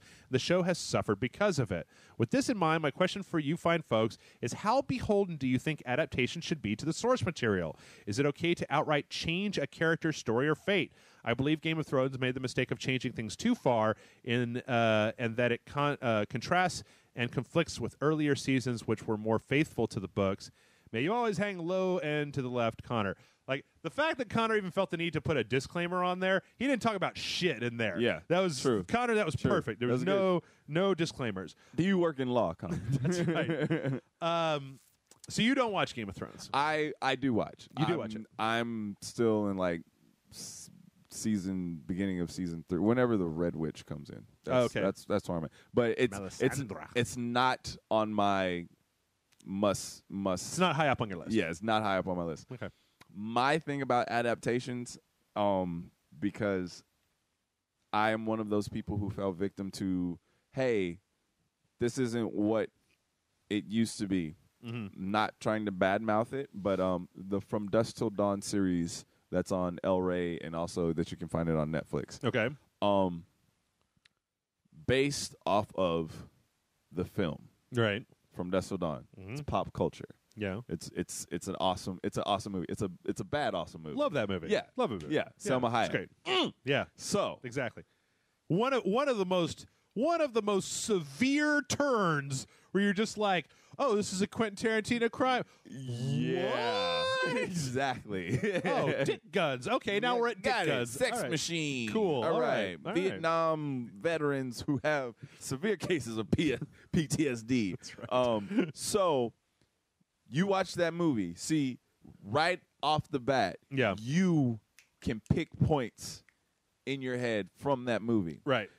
I guarantee you watch that series and you're going to go, what the fuck is this? Mm-hmm. Because I've had friends that worked on that movie. After I saw the first season, they're working on season 2 right now. I was just like, halfway through me watching it, I had to make myself forget the movie. Mm-hmm. Because my friends who are working on it were like, hey, man, look, this is what they told us. It's an adaptation. Sure. And it's Robert Rodriguez basically taking his own property and Quentin Tarantino stuff and they just like, let's just fuck with it. Yeah. Let's make it for television. Mm-hmm. And so in my head, just from that alone, and then like seeing all this, like going back to video games and stuff like that, I'm like, with an adaptation, yeah, you can do whatever the fuck you want, but things are supposed to be different because the thing.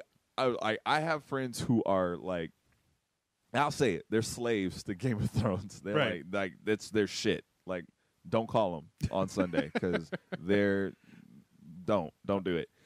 And in my head, because I'm not a book reader, I'm not. But in my head, I think I wouldn't want to watch something that is verbatim of what I just read. Mm-hmm. The only reason why I would watch it that I can think of is just to see what that would look like from someone else's creation. Yeah. And not my own imagination creating these things of like, the grass is green. Oh, it's this green in my head. Oh, I didn't see it as that kind of green, because that's where that conflict comes in. Yep. And so I know the spoilers he's talking about because the internet blew up. Right. I know the spoilers. In my head, I laugh. Yeah. Because I'm like, what did you really expect? Yeah, I think so. Because so many people have argued, like, that I've seen some as a fight choreographer. As a fight choreographer, so many people are like, Game of Thrones is so violent. It's so violent. It's so violent. Right. I purposefully went on YouTube and looked up every murder death scene of Game of Thrones, and I was like, there's the fight scenes, the actual fight scenes. There tends to be like one or two really great ones over the course of a season. Right. And so, but what the way they defended it was, it's just that the fact that no one is safe. Right. Like, the good guys get the same fate as the bad guys, but the bad guys get the same fate as a good guy would. But then at the same time, that can be turned on its head. And I'm like, okay. Yeah. It's like, all right. But also, these are the people who have invested time in reading these books and like doing all this stuff. And so I understand where the whole conundrum is coming from, but I have not seen one person say, this season was amazing. Yeah. And the only people I know who have said that they didn't like the season have read the books. I have not read the books, and I'll say that this season was a little. There weren't as many oh shit moments as last season, and I think that's maybe what was missing was the fact that in the last couple of seasons they've had when they do a truly game-changing oh shit moment, they have a few of those throughout the season, right? And this one, it seemed like there was a lot of setup, and then when they got to the last episode, they had some payoff, but then it was also, let's say that it wasn't a great season for anybody on Game of Thrones this season. Anybody on Game of Thrones really came out going like, yeah! Fuck yeah, season. Yeah. Oh, as far as the question about how beholden people should be, I find that the older I get, the less concerned I am with that. I was very concerned when Lord of the Rings was coming out. Right.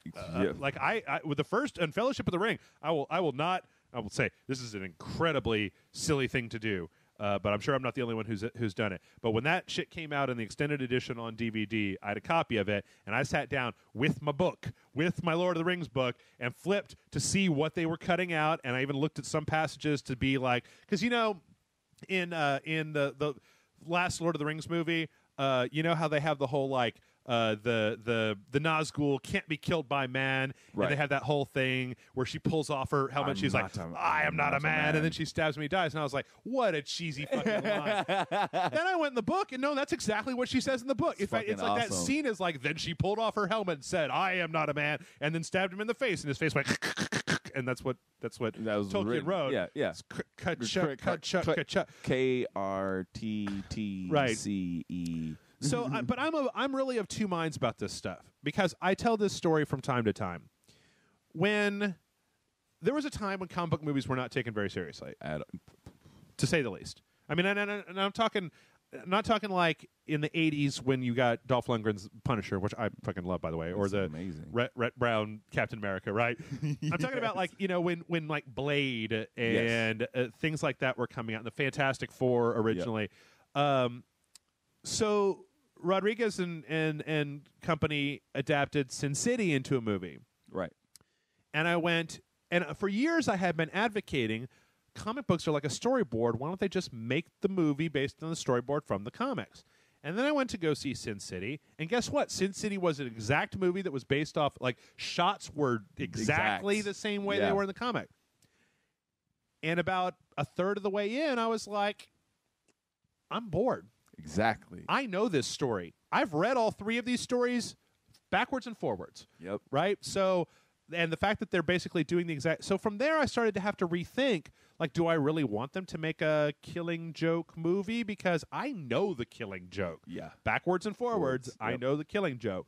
I did a stage scene from the Killing Joke. Oh, yeah? Yeah, it was pretty awesome. Was it the last one? No. The end of it? I love played, the ending of that.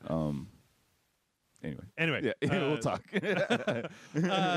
But so I don't know, because in some cases I understand why people look. I understand that if you're a fan of the books, and especially if you feel like the way that the book story went was better than the way that the TV story went, of course you're going to be upset. Right. You're going to be like, why did you make this worse by deviating from a thing that was already better? Right. On the other hand, I remember a while back, and it's even more prescient right now that it's more. It has a better context now of somebody who wrote an editorial saying, let's say that Square remakes Final Fantasy VII, which they are. What they should do is take a few of the oh shit moments in Final Fantasy VII and totally rewrite them and turn them around.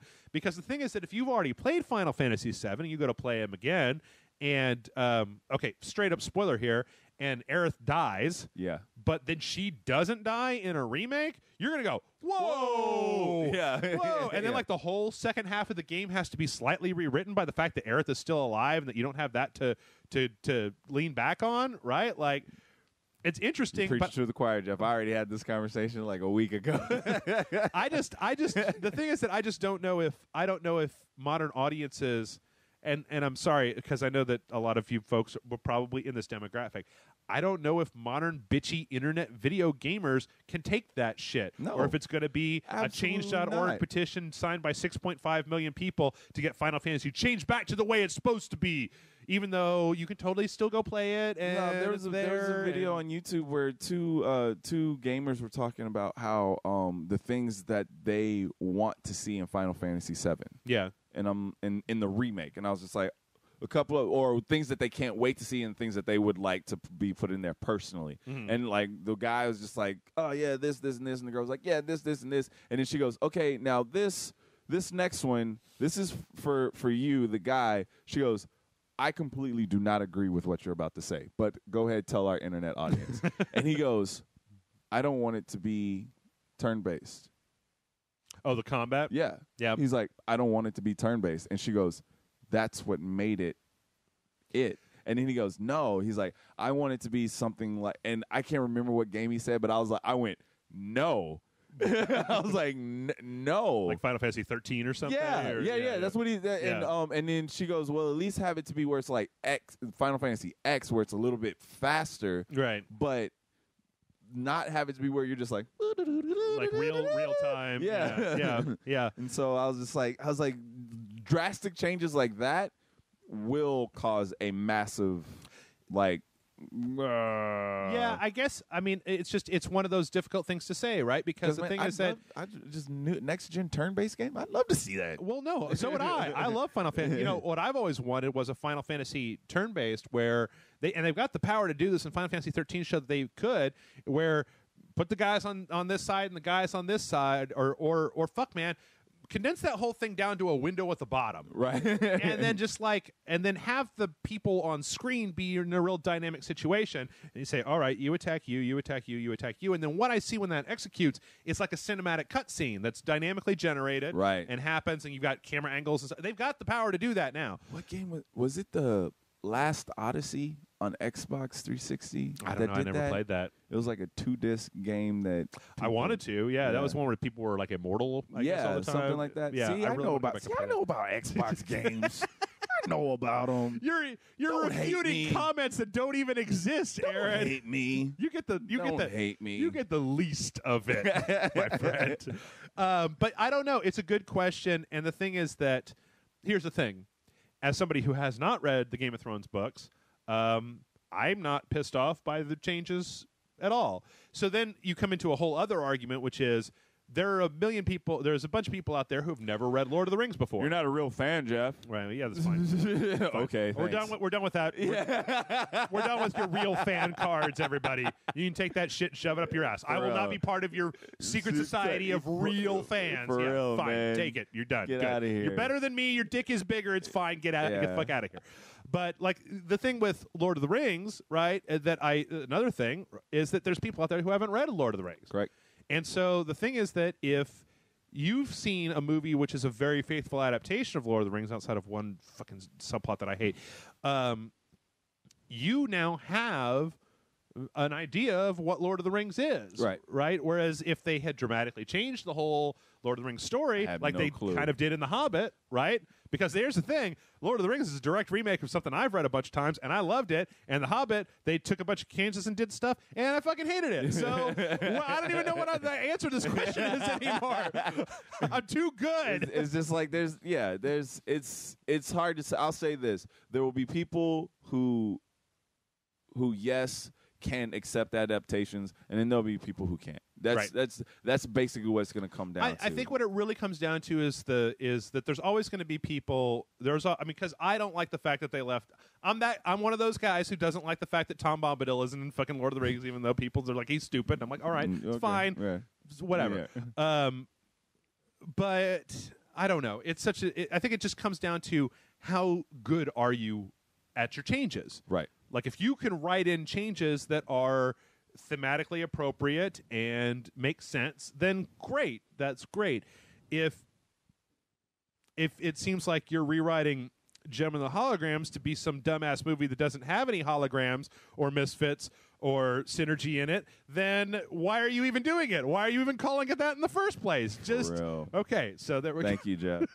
That is like literally if I could right now I'd stand up and start clapping because that is the best example that could ever be thrown out there. Okay, our next one we're so far behind now. Our next one is from Metal Gear Ray, and Metal Gear Ray, you might have some stuff to say about this, Aaron. I don't know if you even watched this one, but I realized that we didn't talk about this in any of our E3 coverage. It says, greetings, good sirs. Hannibal is on, so I will make this quick.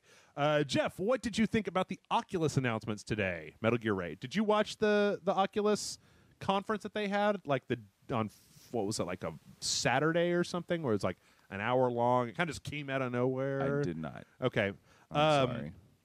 I'm going to keep it quick so we can have a couple more questions before we have to get out of here. But here's what I thought about the Oculus conference. I love all the stuff they said about the headset. They said it's lighter. They said it fits better. They've got a slider for IPD, which is great, which means that you can slide it to fit your eyes. They've changed a bunch of the stuff up so you can modularize. You can take stuff off. You can put stuff back on. I love the controller that they announced, where it's like two controllers that has hand recognition, especially. I told you about that, where you can kind of pick up a gun and then shoot, right? Yeah. But the thing that I love more than anything about the Oculus conference is the announcement that they're making games specifically for the Oculus. E-Valkyrie looks fucking... Have you seen the trailer for E-Valkyrie? I have not. Oh, my God. It looks fucking incredible. Okay. And Insomniac is making this... Insomniac is making this game that's it's like a third-person... it's like a third-person action adventure game that's set in the Arctic, where you're like going after Cthulhu or something like that. Okay. Which is a full-on game. And there was another company that was making this other game that's like a dungeon crawler, but then they had a couple of other ones.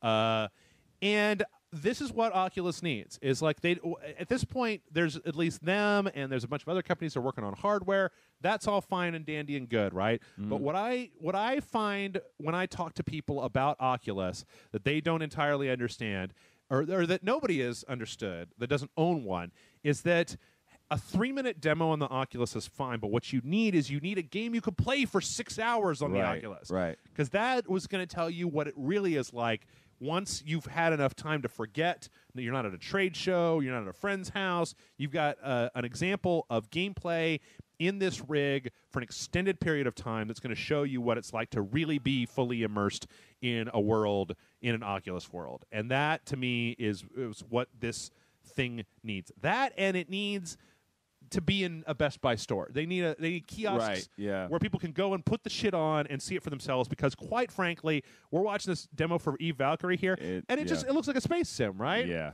But when it's in 3D and you can see these ships coming at you, and you can look around and you can look to your left and see your fighter support and stuff like that, it's incredible. It's a whole different thing. Man, you better not start doing twists.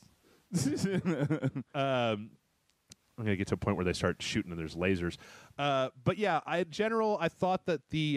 there we go. Oh, shit. Yep, and then the shit hits the fan. There's lasers everywhere and fucking blast. Stuff's blowing up and coming at you, and there's fighters and yada, yada. But in general, that's what I think Oculus needs. What Oculus needs, I think that there's a certain amount of the gaming community that early adopter folks like myself who are into this shit and are going to buy it. Yeah. I'm going to get one. I'm going to play some games. I'm going to upgrade my video card until I'm able to run at the right frame rate because I want to play this stuff. But it's probably going to take a few years for it to gain hold. You know what it really honestly... At the end of the day, I talk about this stuff all the time, and what it honestly reminds me of is this. It's like when the PlayStation 3 and the Xbox 360 first came out, and when people were in the middle of transitioning to HD TVs. Right. In the beginning, it's going to be a thing you see at Best Buy, but it's a little too expensive, and you don't want it. And there's going to come one. There's probably going to be at least a year worth of medium sales trying to get people used to it, taking it still to trade shows and stuff like that. You're going to have early adopters like me who won't shut up about it.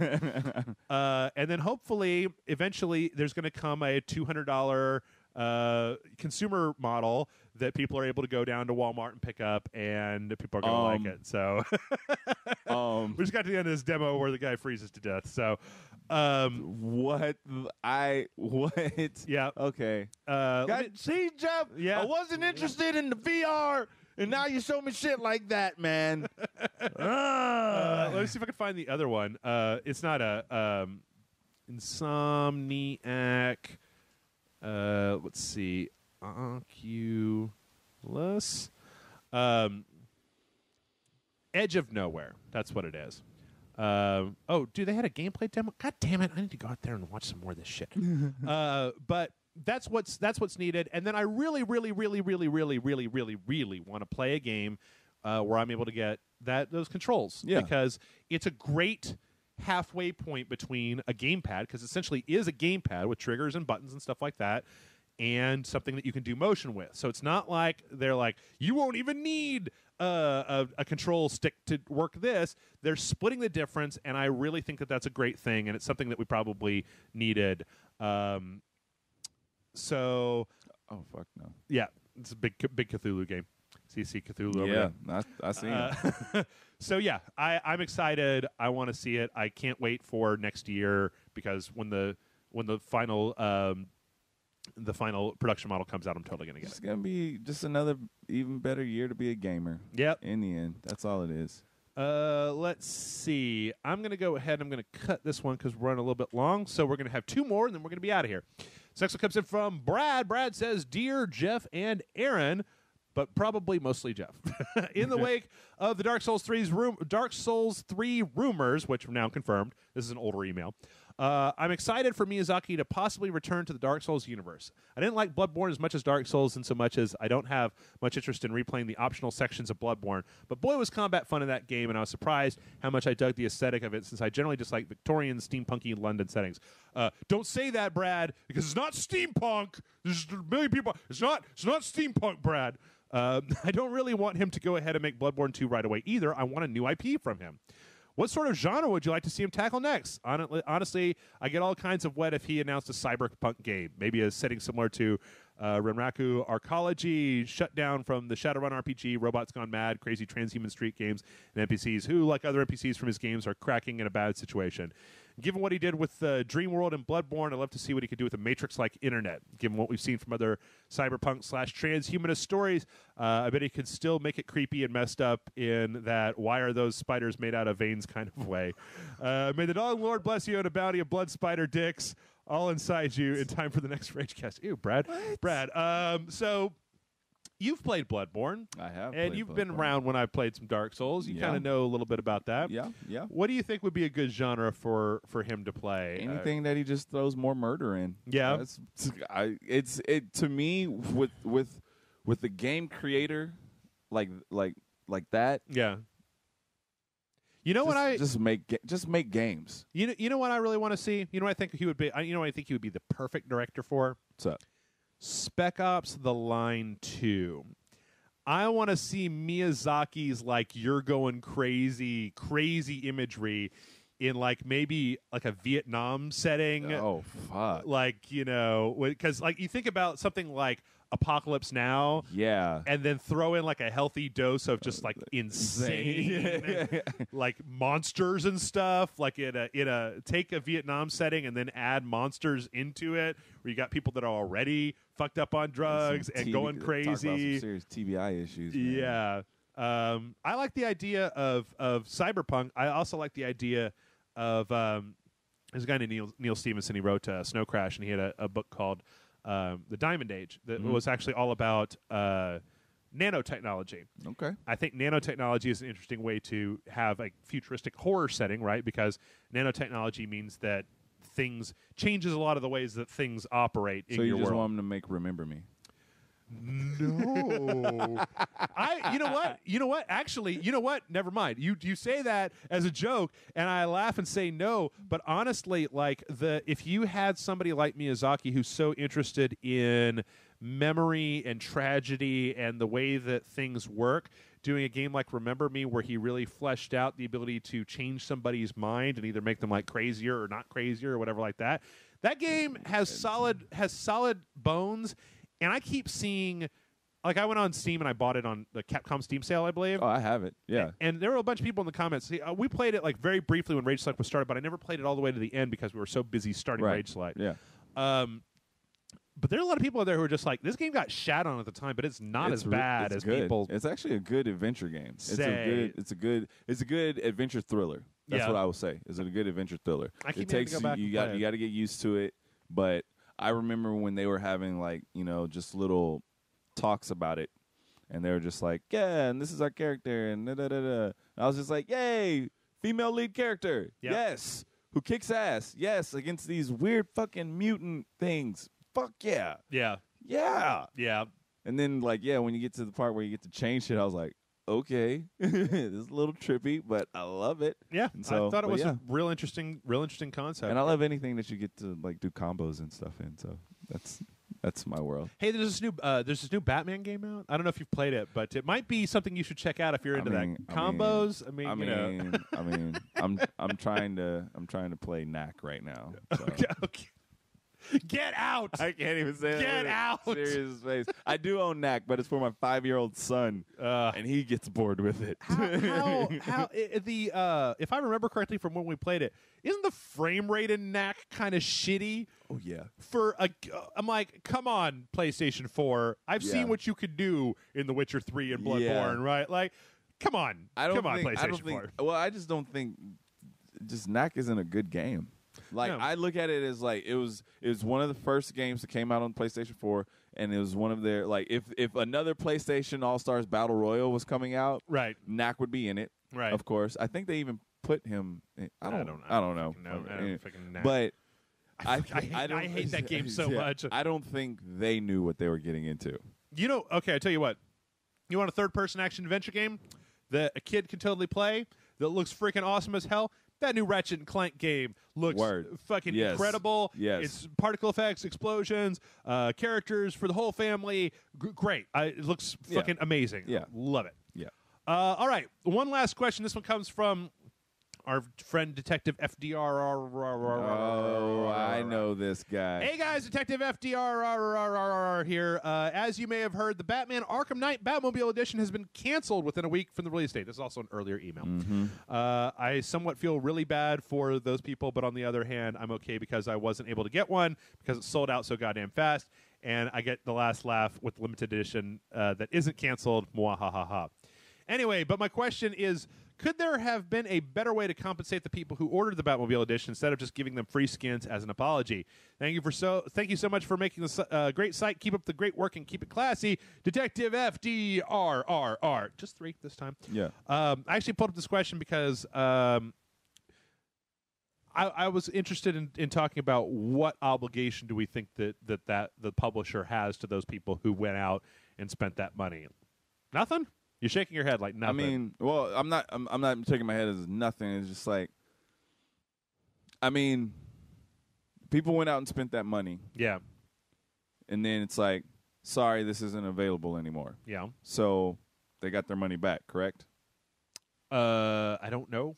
Okay. Didn't look into it. Think so? Probably. I don't think. Okay, so now here's my thing. If they didn't get their money back, these skins that are coming out, it's skins that no one else is getting, correct? Because if it was skins that everybody else and their mama are getting that didn't get the limited edition or didn't pre-order and didn't do all this stuff like that, then there'd be a huge fucking problem because then Rocksteady's just holding on to money. Hold on. I don't Okay. know. All good. Give me just a second here. Let me look it up. All good.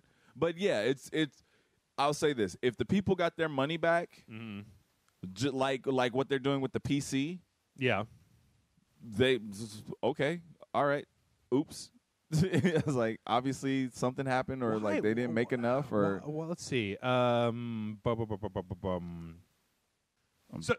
they did get their money back. They did get their money back.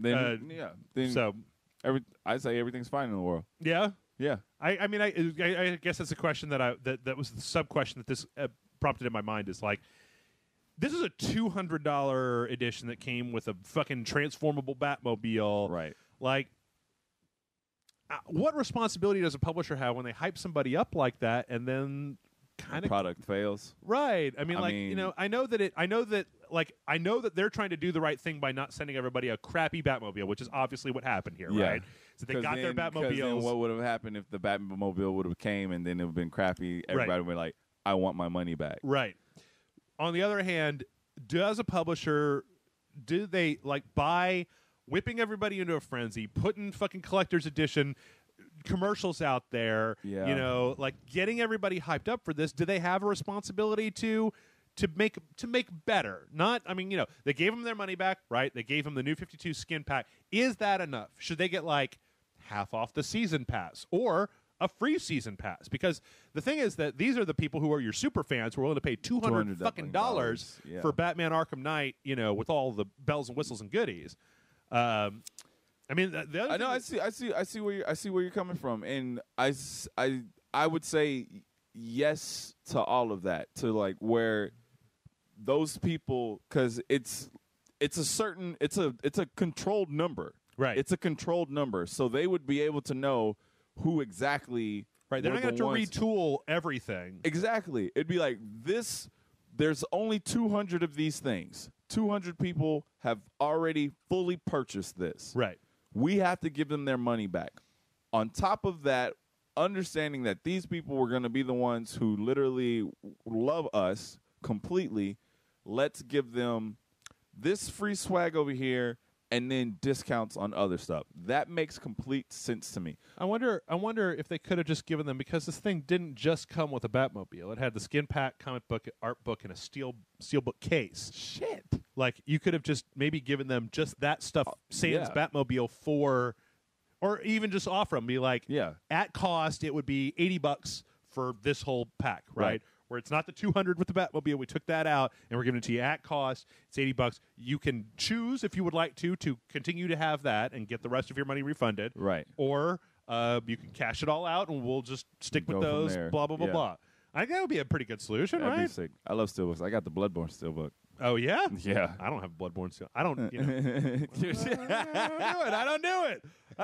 I don't pre-order anything. It's not me. It's not about me. Okay. All right. Well, folks, I think that's the end of our show.